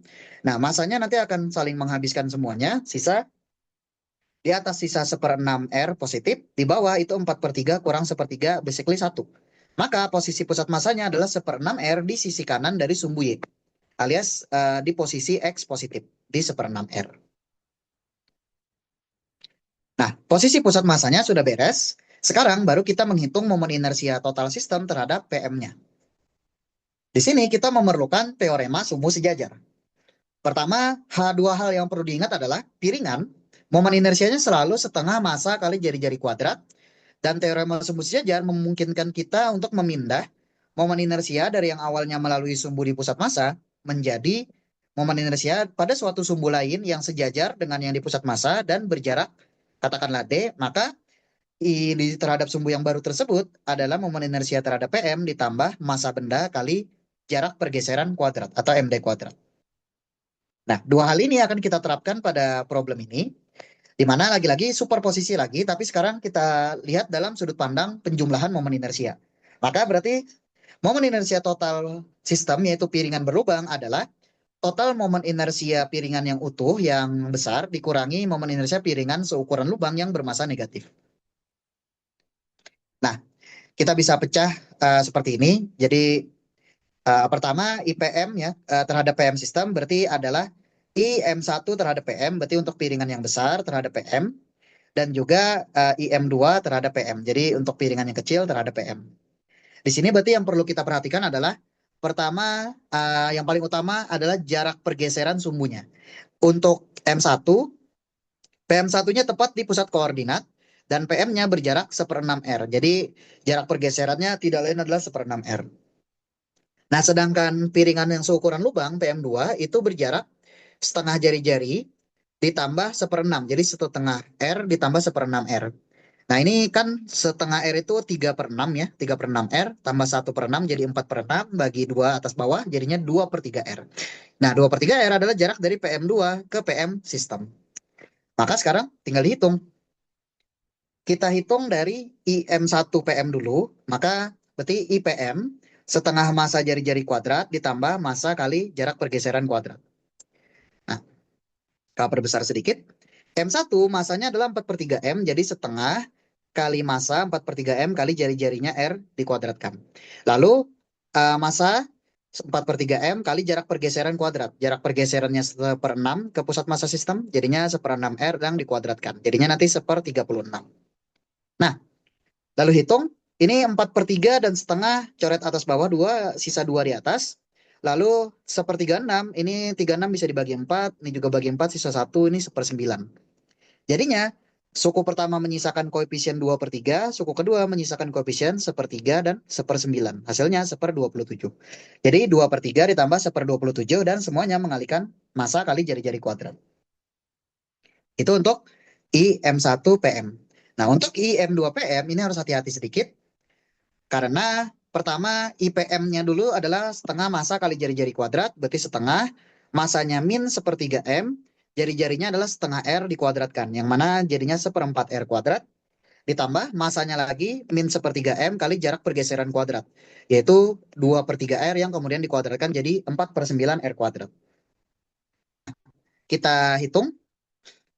Ini tuh nanti jadinya setengah, 1/3, dan 1/4. Itu tuh totalnya adalah bawahnya itu 1/24 dan minus ya. Minusnya kakak keluarkan di depan. 1/24.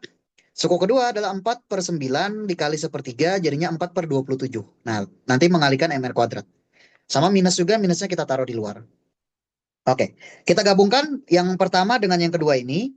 Maka didapatlah dari pertama dan kedua keluarkan MR kuadrat. Jadi sisa nanti dalam kurung 2/3 tambah 1/27 dari suku pertama. Dan min 1/4 dan min 4/27 dari suku kedua. Lalu semuanya mengalihkan MR kuadrat. Terus lihat bahwa di sini 2/3 itu bisa dituliskan sebagai 16/24. 16/24 dikurangi 1/24 adalah 15/24. Basically 5/8 ya dibagi 3. Lalu 1/27 dan min 4/27 adalah min 3/27, jadinya min 1/9. Alhasil bisa disederhanakan menjadi 5/8 min 1/9. Samakan penyebut, bawahnya 8 kali 9, nanti di atas 5 kali 9 dan 1 kali 8. Ini tuh jadinya 45 min 8/72, 45 kurang 8, 37/72. Jadi momen inersia total sistemnya terhadap pusat massa itu adalah 37/72 mr kuadrat. Dan kalau kita substitusi numeriknya sekitar 0,15000, tapi masih ada 5, jadi lebih dekat ke atas ya. Jadi pembulatannya berarti ke arah atas, yaitu 0,2 kg meter kuadrat. Satu angka di belakang koma. Oke, ini agak sedikit lumayan panjang, jadi ya kira-kira seperti itu. Ada yang mau ditanyakan dulu kah?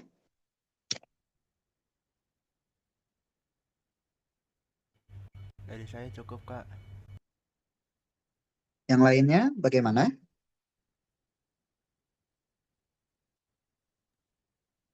Cukup, Pak.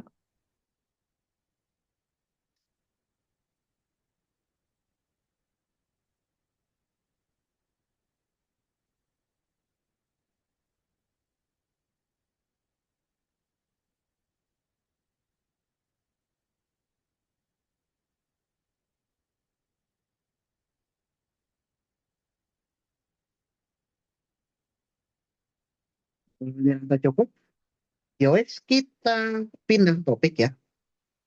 Nah, jadi satu bagian beres ya dari hukum Newton rotasinya, yaitu momen inersia. Nanti beberapa catatan lain kakak tambahkan di sini. Jadi untuk beberapa apa namanya benda-benda yang lain, kakak kasih beberapa deh.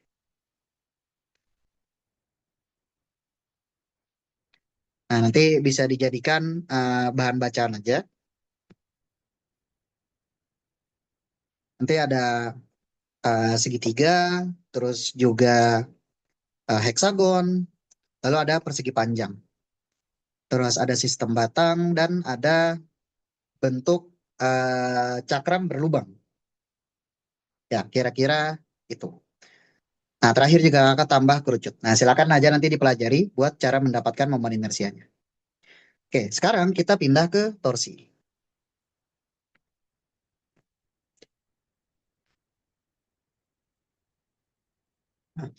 Di hukum 2 Newton sebelumnya, besar hukum 2 Newtonnya kan menjadi tau sama dengan eh, I alfa seperti ini. Di mana tadi yang ini adalah momen inersia. Nah, torsinya ini adalah besaran yang disimbolkan pakai simbol kayak mirip huruf T, tapi dibacanya itu adalah tau. Kalau kalian nonton film Project Hail Mary, nah, itu istilah tau digunakan untuk menamakan amuba yang ada di planet Adrian di Tata Surya Tau Ceti. Nah, itu juga Tata Suryanya kan dinamakan Tau Ceti ya, bukan Tata Surya sih namanya berarti. Bintangnya Tau Ceti namanya. Dan ya, simbolnya Tau itu dia sebuah simbol khusus. Dan jika lupa sih ini tuh dari bahasa apa, cuman di fisika banyak dipakai. Nah, Tau di sini itu didefinisikan sebagai cross product antara R dan F. Di mana perlu ditekankan bahwa Tau di sini R-nya itu adalah bergantung pada sumbunya di mana ya, sumbunya. Dan F itu adalah gaya yang bekerja pada objeknya. Jadi kalau misalkan gayanya di sini, nah R itu adalah vektor yang dihitung dari sumbu ke titik kerja gaya.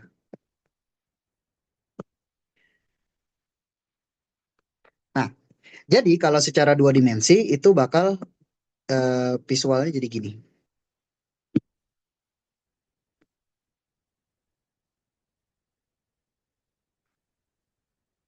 Nah, contoh seperti ini.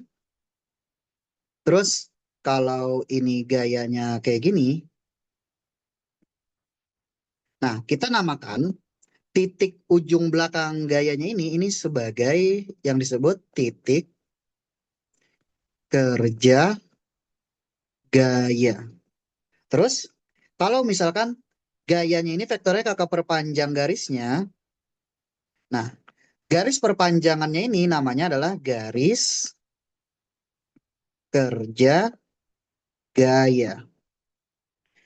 Terus eh, sumbu putarnya yang ini berarti ya kalau secara dua dimensi berputarnya nah bisa kayak gitu. Maka yang ungunya ini R itu disebut sebagai vektor posisi dari titik kerja gaya. Vektor posisi titik kerja gaya. Ah, nantinya di sini itu kita bisa bikin sebuah vektor yang kakak namakan ini R tegak lurus, bukan vektor sini lebih ke jarak aja. R tegak lurus. Nah, sedangkan kalau dari titik kerja gaya kakak bikin perpanjangan garis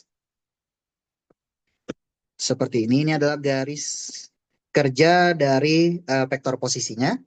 Maka kita bisa definisikan sudut di antara R dan F itu adalah sudut yang minor atau yang lebih kecil. Nah, sudut minornya itu yang ini. Nantinya, karena demikian, R tegak lurus ini ya tidak lain adalah R dikalikan sin theta. Karena ini kan berarti proyeksi R, vektor posisinya besarnya ya, diproyeksikan ke depan sudut. Nah, jadilah ini R sin theta. Nah, sesuai dengan yang sudah kita ketahui tentang perhitungan cross product itu mengalihkan vektor di arah yang saling tegak lurus dan singkatnya itu adalah besar masing-masing dikalikan sin theta. Lalu nanti arahnya itu adalah dari pakai aturan tangan kanan ya. Arah R dikrosskan arah F berdasarkan aturan tangan kanan. Nah, jadi kan nanti kalau kita lihat arahnya nih, arah R itu ke sini, arah F itu ke sini. Maka kalau kita mau mendot produk, mengcross produk kan,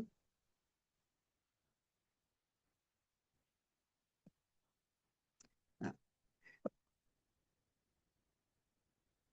maka cross produknya tidak lain adalah yang ini.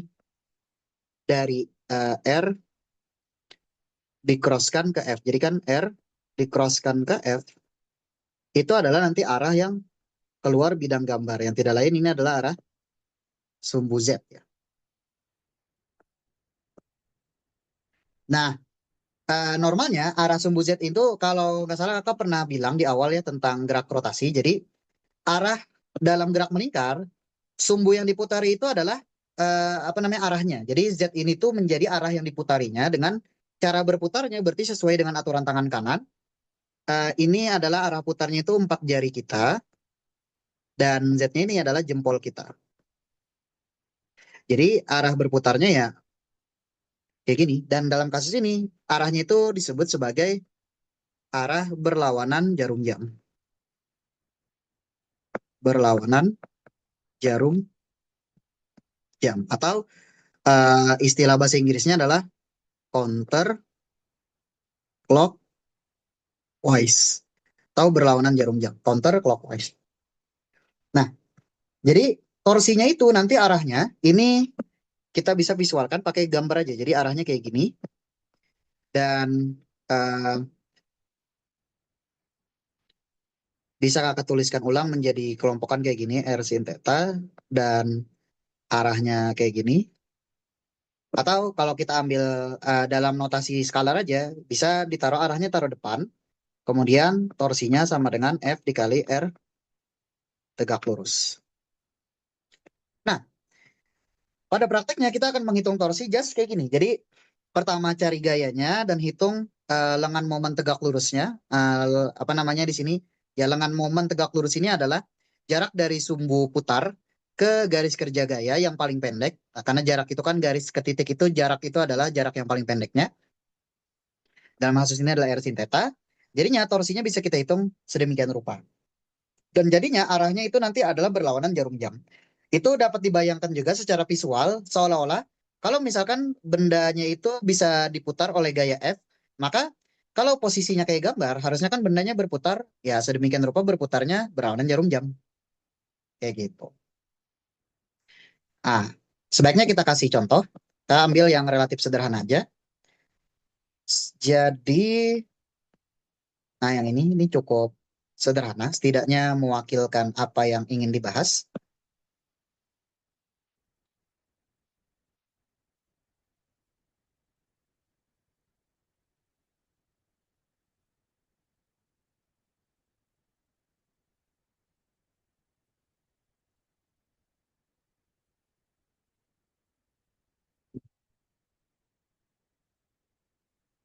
Jadi di sini ada sebuah batang tipis, homogen, AB, masanya 1 kg.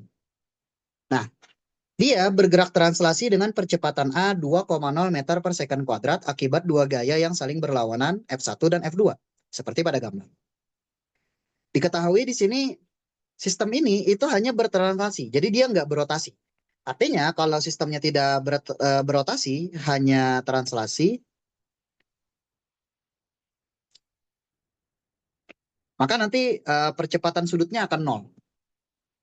Nah, tapi percepatan translasinya tidak nol. Diketahui titik-titik di mana gaya-gaya ini diterapkan alias titik kerjanya itu berjarak 20 cm atau B.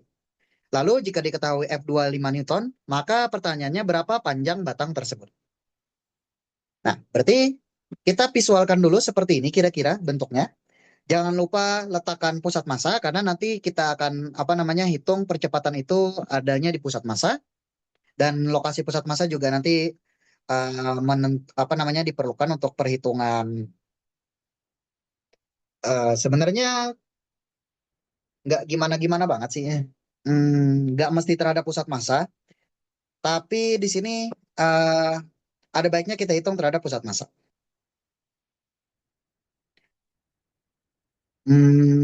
Oke, jadi gini, ada aturan tidak tertulis yang kayaknya untuk sekarang kakak belum bisa bahas lebih detail.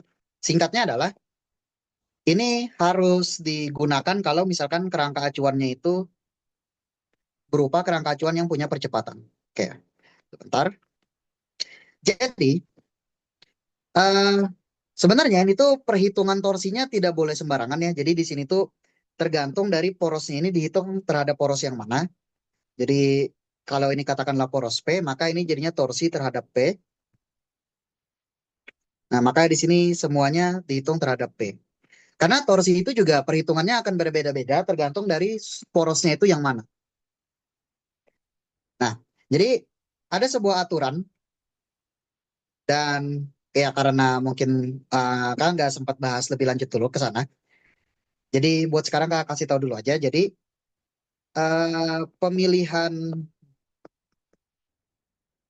poros itu ada aturannya supaya persamaan torsi jadi sederhana.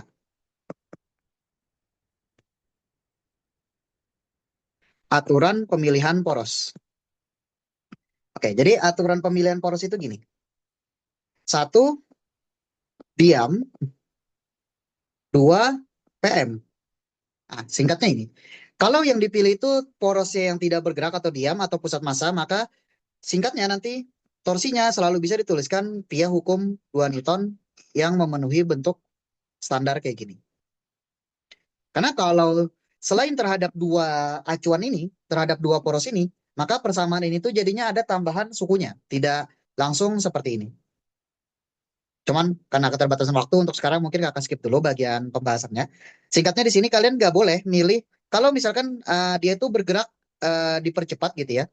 Dalam artian tidak diam, maka pemilihan porosnya itu hanya boleh di PM saja. Contohnya di kasus ini. Karena kan di soal ini bendanya ini batangnya bertranslasi dengan percepatan, jadinya tidak diam ya, tidak ada titik yang diam di porosnya, apa namanya di seluruh bagian bendanya. Maka pilihan poros yang paling aman adalah pusat massa. Nah, kenapa di pusat massa ya itu akan kita bahas lain waktu deh. Untuk sekarang mungkin kakak kenal apa namanya, coba ikuti dulu saja aturan ini. Nah, karena gini, singkatnya coba deh kalian itu kita coba hitung dulu. Pertama di sini dengan situasi gaya-gaya seperti pada gambar dan diinginkan batang hanya bertranslasi, maka berarti tidak berotasi alias percepatan sudutnya nol, maka torsi terhadap titik apapun harusnya nol. Namun karena dia dipercepat, maka hanya ada satu poros yang membuat ini berlaku, yaitu poros di pusat massa. So, kalau kita terapkan torsi terhadap poros di pusat massa sama dengan nol, maka berarti gayanya ini nanti F2 akan punya lengan momen itu dengan arah positif. Sini kakak pilih searah jarum jam torsinya. F2 itu terhadap pusat massa memiliki kecenderungan untuk memutar batangnya searah jarum jam. Jadinya kontribusinya positif. F2 kali lengan momennya. Lengan momen tegak lurusnya itu adalah jarak dari garis kerja ke sumbu putar PM. Tidak lain adalah setengah L min B. Karena kalau panjang batangnya adalah L, maka dari PM ke ujung atas adalah setengah L, sedangkan F1 itu di ujung atas, F2 itu berjarak B dari F1. Maka berarti kalau ini B, ini setengah L, nah lengan momen yang F2 ke PM adalah setengah L min B. Sedangkan kalau misalkan F1 itu nanti adalah ini setengah L lengan momennya karena dia bekerja di ujung atas dan lengan momen terhadap PM-nya tidak lain adalah setengah panjang batang. Namun gaya F1 cenderung memberikan putaran seperti ini. Berlawanan jarum jam. Maka kontribusinya bakal negatif. Min F1 setengah L.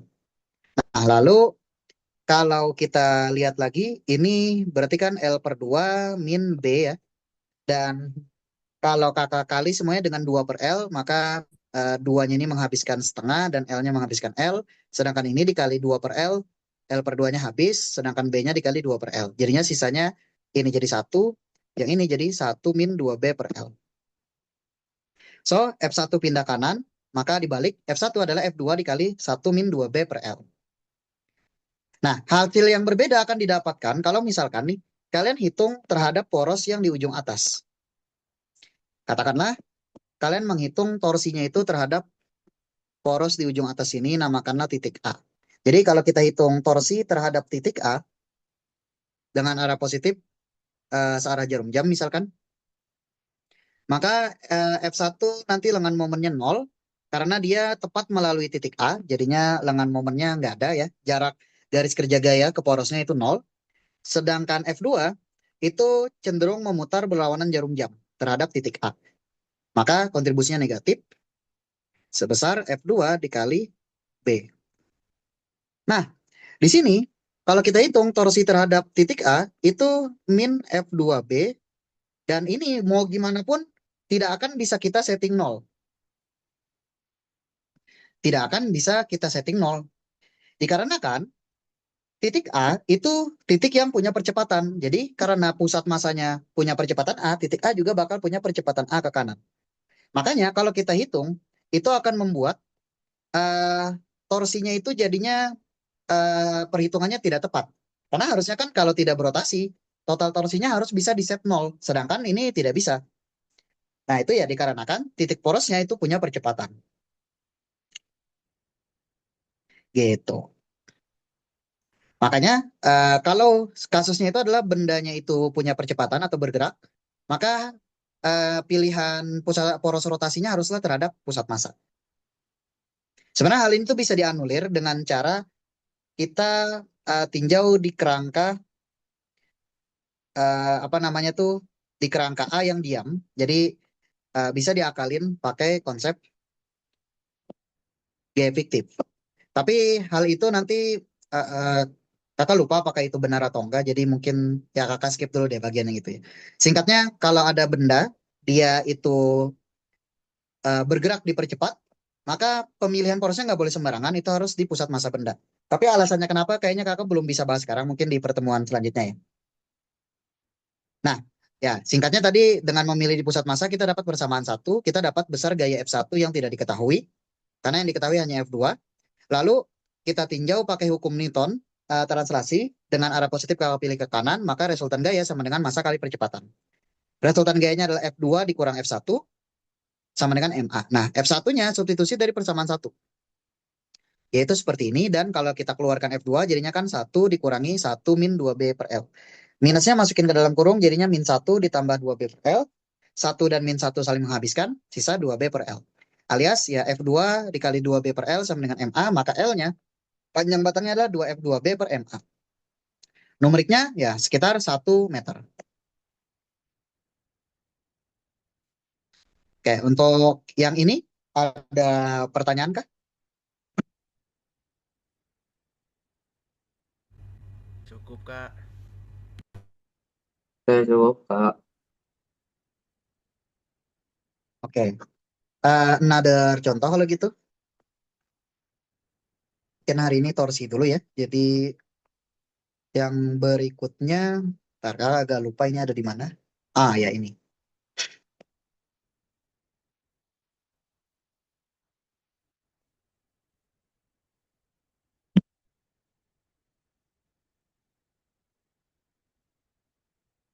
Hmm,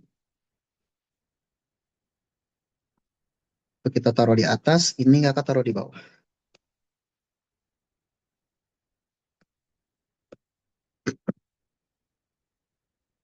Oke, nah di sini ada sebuah mobil bermasa 1.200 kilogram tengah melintas di sebuah belokan jalanan mendatar dengan jari-jari R sama dengan 35 meter. Anggap pusat massa mobil berada di lintasan belokan ini. Jika jarak antara kedua poros ban kanan dan kiri adalah A sama dengan 2/3 meter, 2,3 meter, dan pusat massa mobil berada pada ketinggian 80 cm di atas tanah, maka laju maksimum yang dapat ditempuh mobil di belokan tersebut agar tidak terguling adalah berapa meter per detik. Nah, di sini kita akan melihat secara lebih mendalam tentang bagaimana bentuk mobilnya ya. Karena di sini diberikan lebar mobil A dan juga ketinggian PM-nya dari atas tanah. Mobilnya ada di atas lintasan melingkar ya, yang mana lintasan melingkarnya itu mendatar.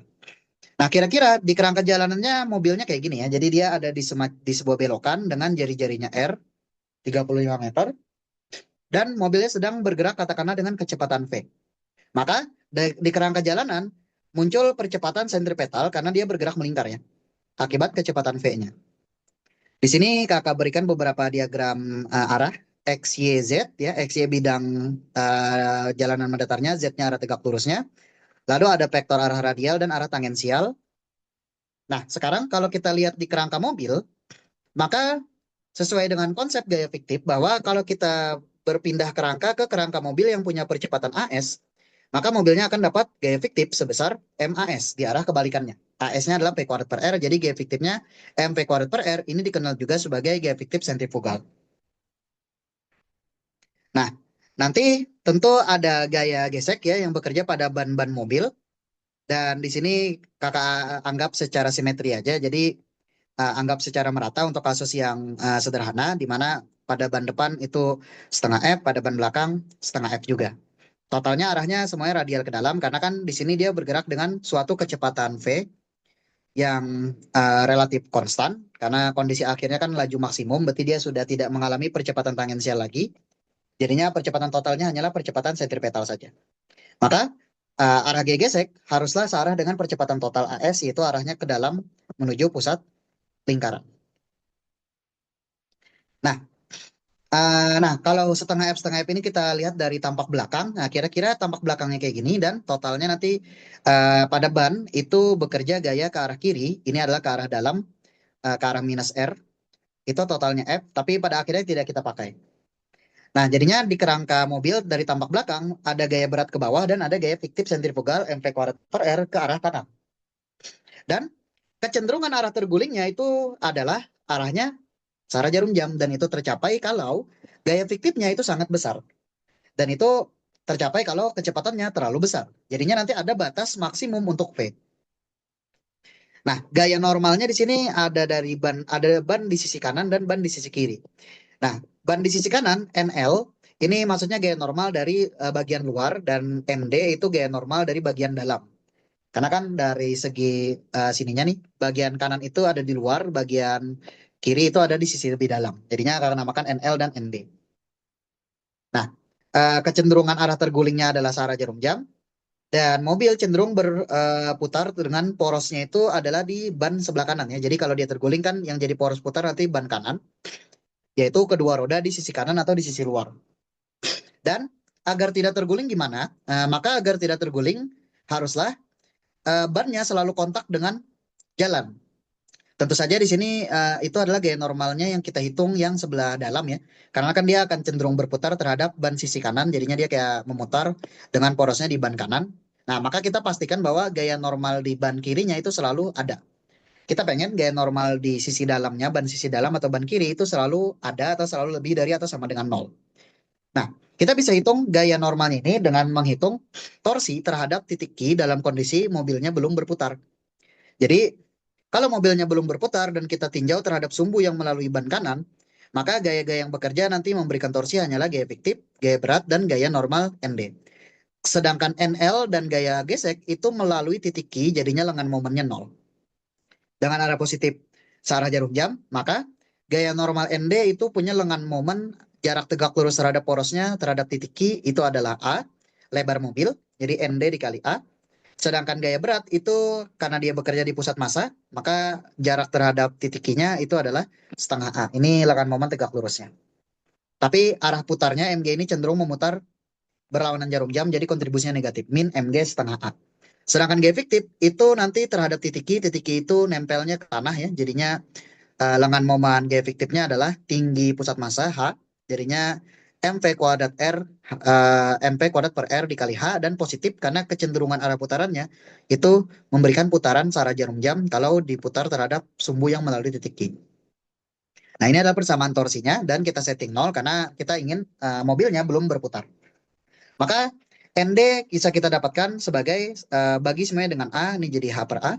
Didapatlah setengah MG dikurangi MP kuadrat per R dikali H per A. Nah, kita pengen ND ini lebih dari atau sama dengan 0. Masukin ini ke persamaan 1. Maka kita bagi massa. Lalu kita isolasi V-nya. Pertama di sini kita hilangkan R dan A dan 2. Caranya kalikan 2AR. Maka G ini nanti sisanya jadi GAR. Yang ini jadinya 2V, sorry. Oh iya, di sini lupa 2 ya. Sorry, ada typo di sini teman-teman. Ini harusnya ada 2-nya. Maka ini harusnya ada 2 juga di bawah. Nah, jadi Pmax kuadratnya harusnya di sini ada 2-nya. Dan numeriknya ya ini juga perlu dibenerin. Kita langsung hitung saja. Akar 9,8 lalu 2,3 kali 35 dibagi 0,8 tapi dikali 2. Oke. Ini tuh jadinya 22,2.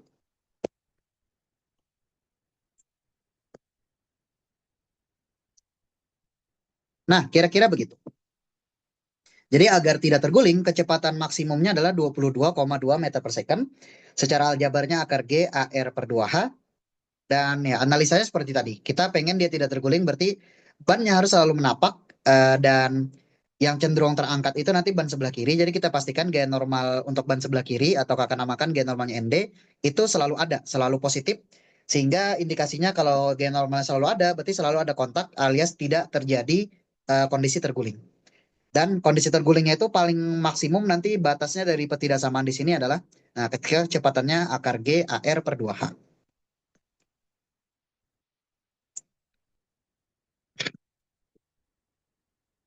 Nah, kalau teman-teman perhatikan di sini, kita menghitung torsinya bukan terhadap PM, tapi terhadap titik Q, yang mana harusnya titik Q ini dia berputar juga terhadap kerangka diam ya. Namun di sini tuh jadinya nggak masalah karena titik Q yang sedang kita tinjau itu adalah di kerangka mobil, yang mana di kerangka mobil baik pusat massa, titik Q maupun titik P itu semuanya diam. Jadinya tetap memenuhi syarat yang tadi di awal kakak sebutkan bahwa pemilihan poros itu either titik diam atau pusat massa.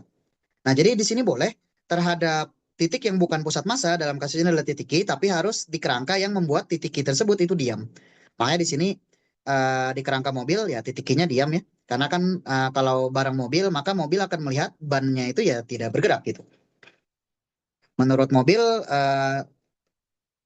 titik yang di bawahnya tidak bergerak, jadinya bisa dibilang itu memenuhi syarat diam.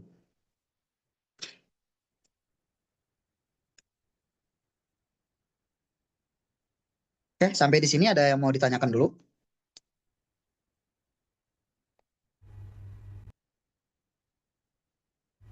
Dari saya cukup, Kak. Oke, yang lainnya bagaimana?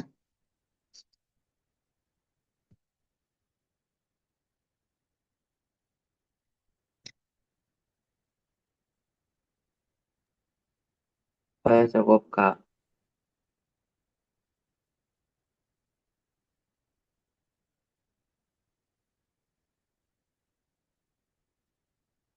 Oke, kalau emang dirasa cukup, mungkin last one ya, satu contoh lagi. Contoh terakhir kita pakai yang melibatkan adanya gerak rotasinya. Jadi kalau dari tadi itu diambil kasus di mana torsinya nol, sekarang yang torsinya nggak nol. Kita ambil satu kasus saja yang relatif tidak terlalu susah tapi juga tidak terlalu mudah. Sekiranya 10 menit beres.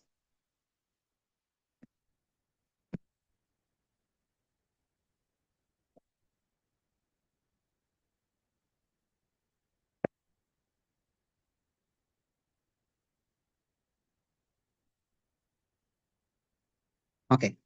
Nah, jadi di sini ada sistem katrol seperti pada gambar, di mana semua katrolnya licin dan ringan.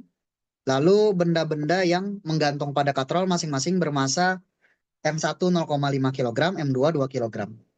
Lalu benda M1 itu berupa partikel alias massa titik dan benda 2 berupa batang ringan panjangnya 4 meter atau L besar. Nah, mula-mula batangnya ini orientasinya adalah horizontal seperti pada gambar. Awalnya sistem diam, lalu dilepas. Pertanyaannya percepatan sudut batang saat awal itu berapa? Jadi tepat ketika dilepas, berapa percepatan sudut batangnya? Nah, untuk soal-soal kayak gini, kita bisa melakukan sedikit trik pernyataan variabel supaya nanti variabel akhirnya lebih sederhana. Contohnya dengan melihat bahwa M1 itu 0,5, M2 2 kg. Artinya kan, kalau misalkan kita lihat, kalau kakak misalkan M itu adalah 0,5 kg, berarti M1 itu adalah M, M2 itu adalah 4M. Nah, jadi dengan mengambil kelipatan massa seperti ini, maka pernyataan variabelnya nanti akan relatif sederhana.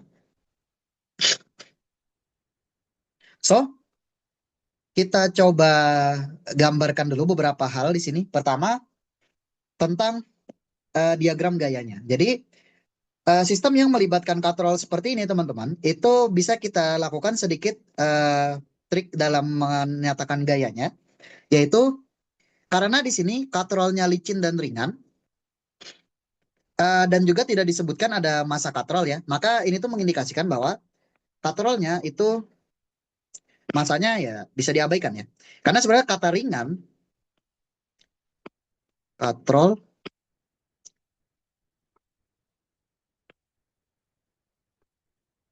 ringan itu mengindikasikan massa katrolnya dapat kita setting 0.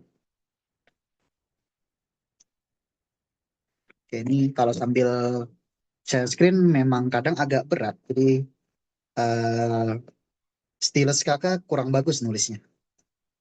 Nah, kira-kira gitu. Jadi katrolnya ringan, maka kita bisa anggap bahwa massa katrolnya itu 0. Nah, kalau demikian, ketika kita punya sebuah benda bermassa 0, maka walaupun benda tersebut bergerak dipercepat, berdasarkan hukum Newton, sigma F sama dengan ma, karena massanya 0, otomatis berapapun percepatannya, tetap saja massa kali percepatannya akan 0. Dan artinya resultan gayanya harus 0.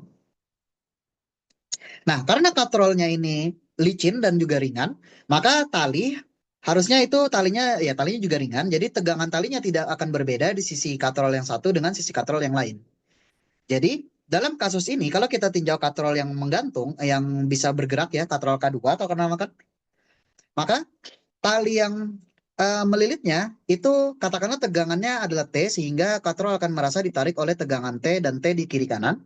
Maka tali yang menghubungkan pusat katrol K2 dan nanti talinya itu melewati katrol K1 itu haruslah punya tegangan 2T.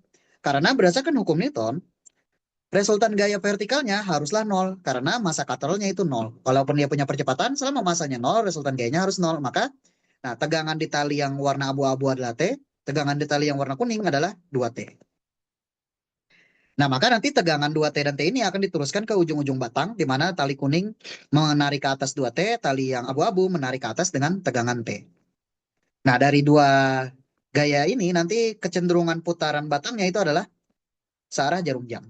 Maka dari itu, di sini kita gambarkan bahwa batangnya punya percepatan pusat massa A dan juga percepatan sudut alfa searah jarum jam. Nah, lalu berdasarkan konsep gerak relatif, kita selalu bisa menghitung, kakak ambil saja di sini sebutlah titik B gitu ya. Jadi percepatan titik B terhadap atap itu adalah percepatan titik B terhadap pusat massa batang ditambah percepatan pusat massa batang terhadap atap. Nah, nah, secara vektor kan seperti itu. Ya, atau ini bentuk lebih generalnya juga bisa tuliskan kayak gini untuk gerak relatif. Nah, singkatnya, titik B ini dia bakal punya percepatan tangensial alfa dikali jari-jari yaitu setengah panjang batang L/2 relatif terhadap pusat massa. Jadi terhadap pusat massa ujung-ujungnya ini kan akan berputar. Jadi titik B bakal punya percepatan ke arah bawah alfa L/2. Nah, nanti alfa L/2 ini ditambah oleh percepatan pusat massa terhadap atap yaitu A kecil. Maka titik kanan ini akan punya percepatan total yang arahnya totalnya ke bawah itu adalah A ditambah alfa L/2.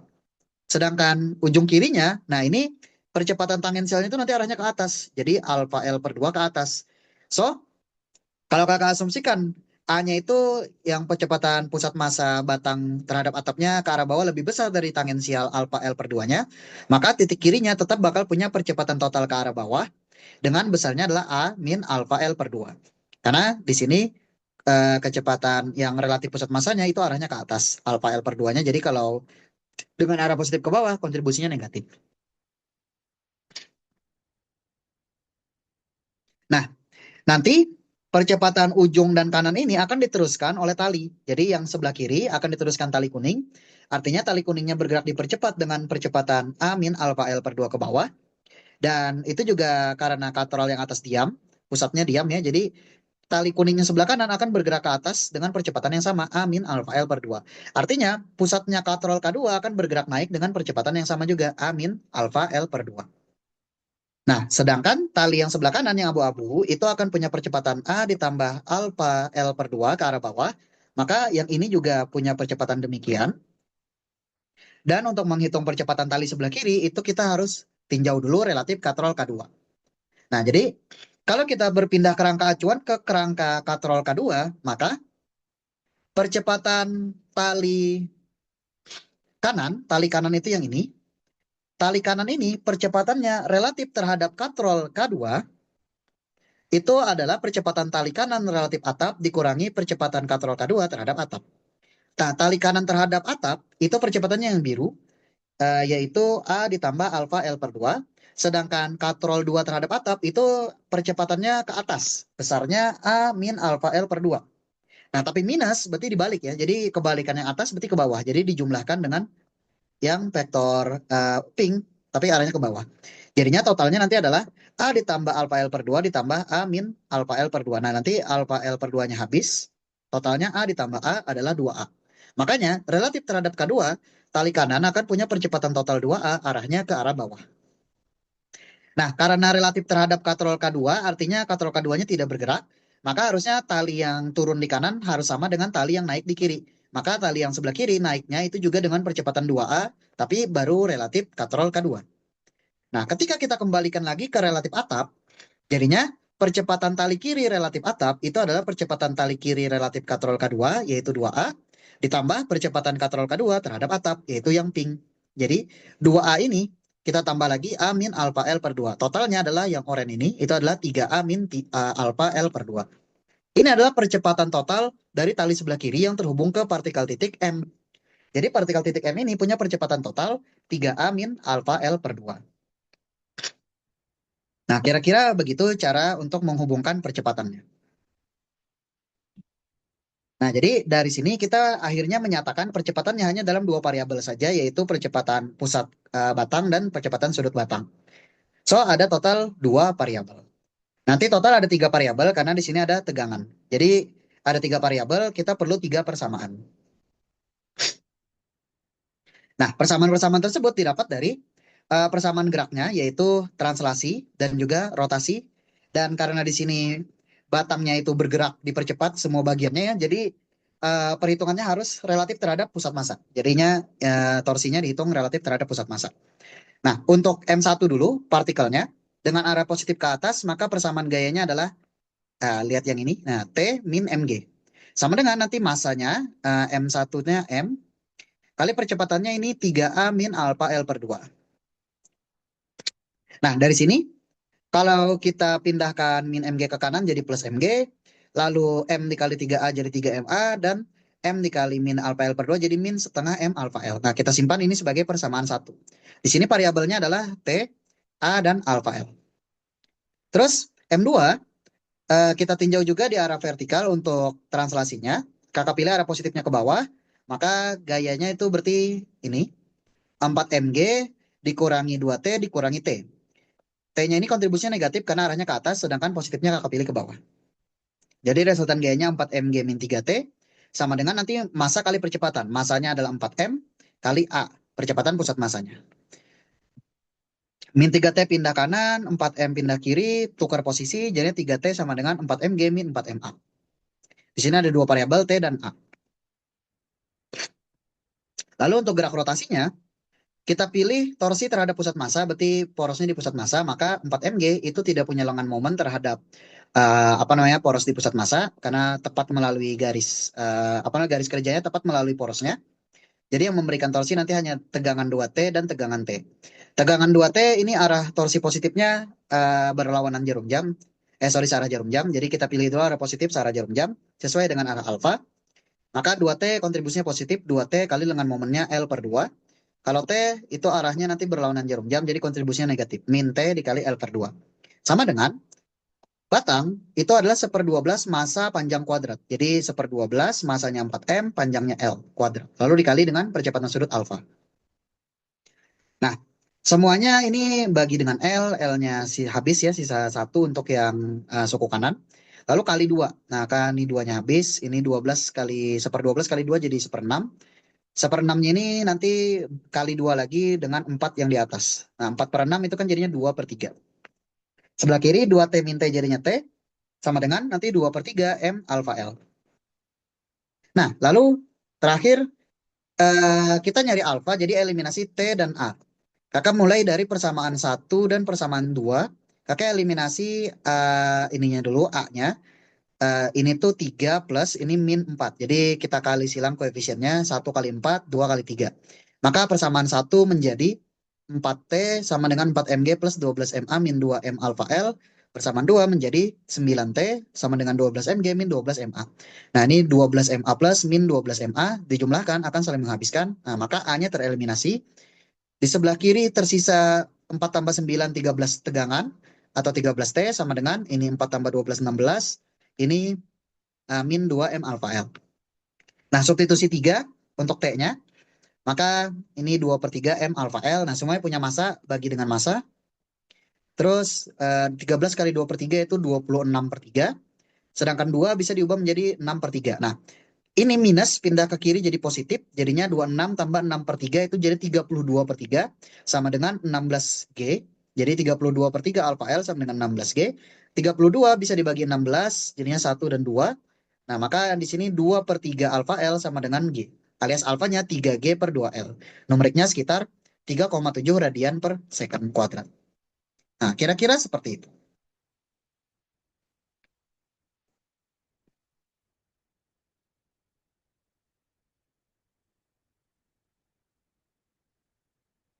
Oke, ada yang mau ditanyakan lagi? Dari saya cukup, Kak. Yang lainnya? Bagaimana? Cukup Kak saya.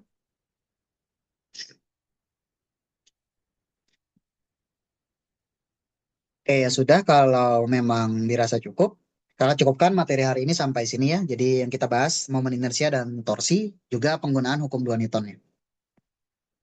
Nanti kalian bisa coba pelajari soal-soal yang setipe kayak gini.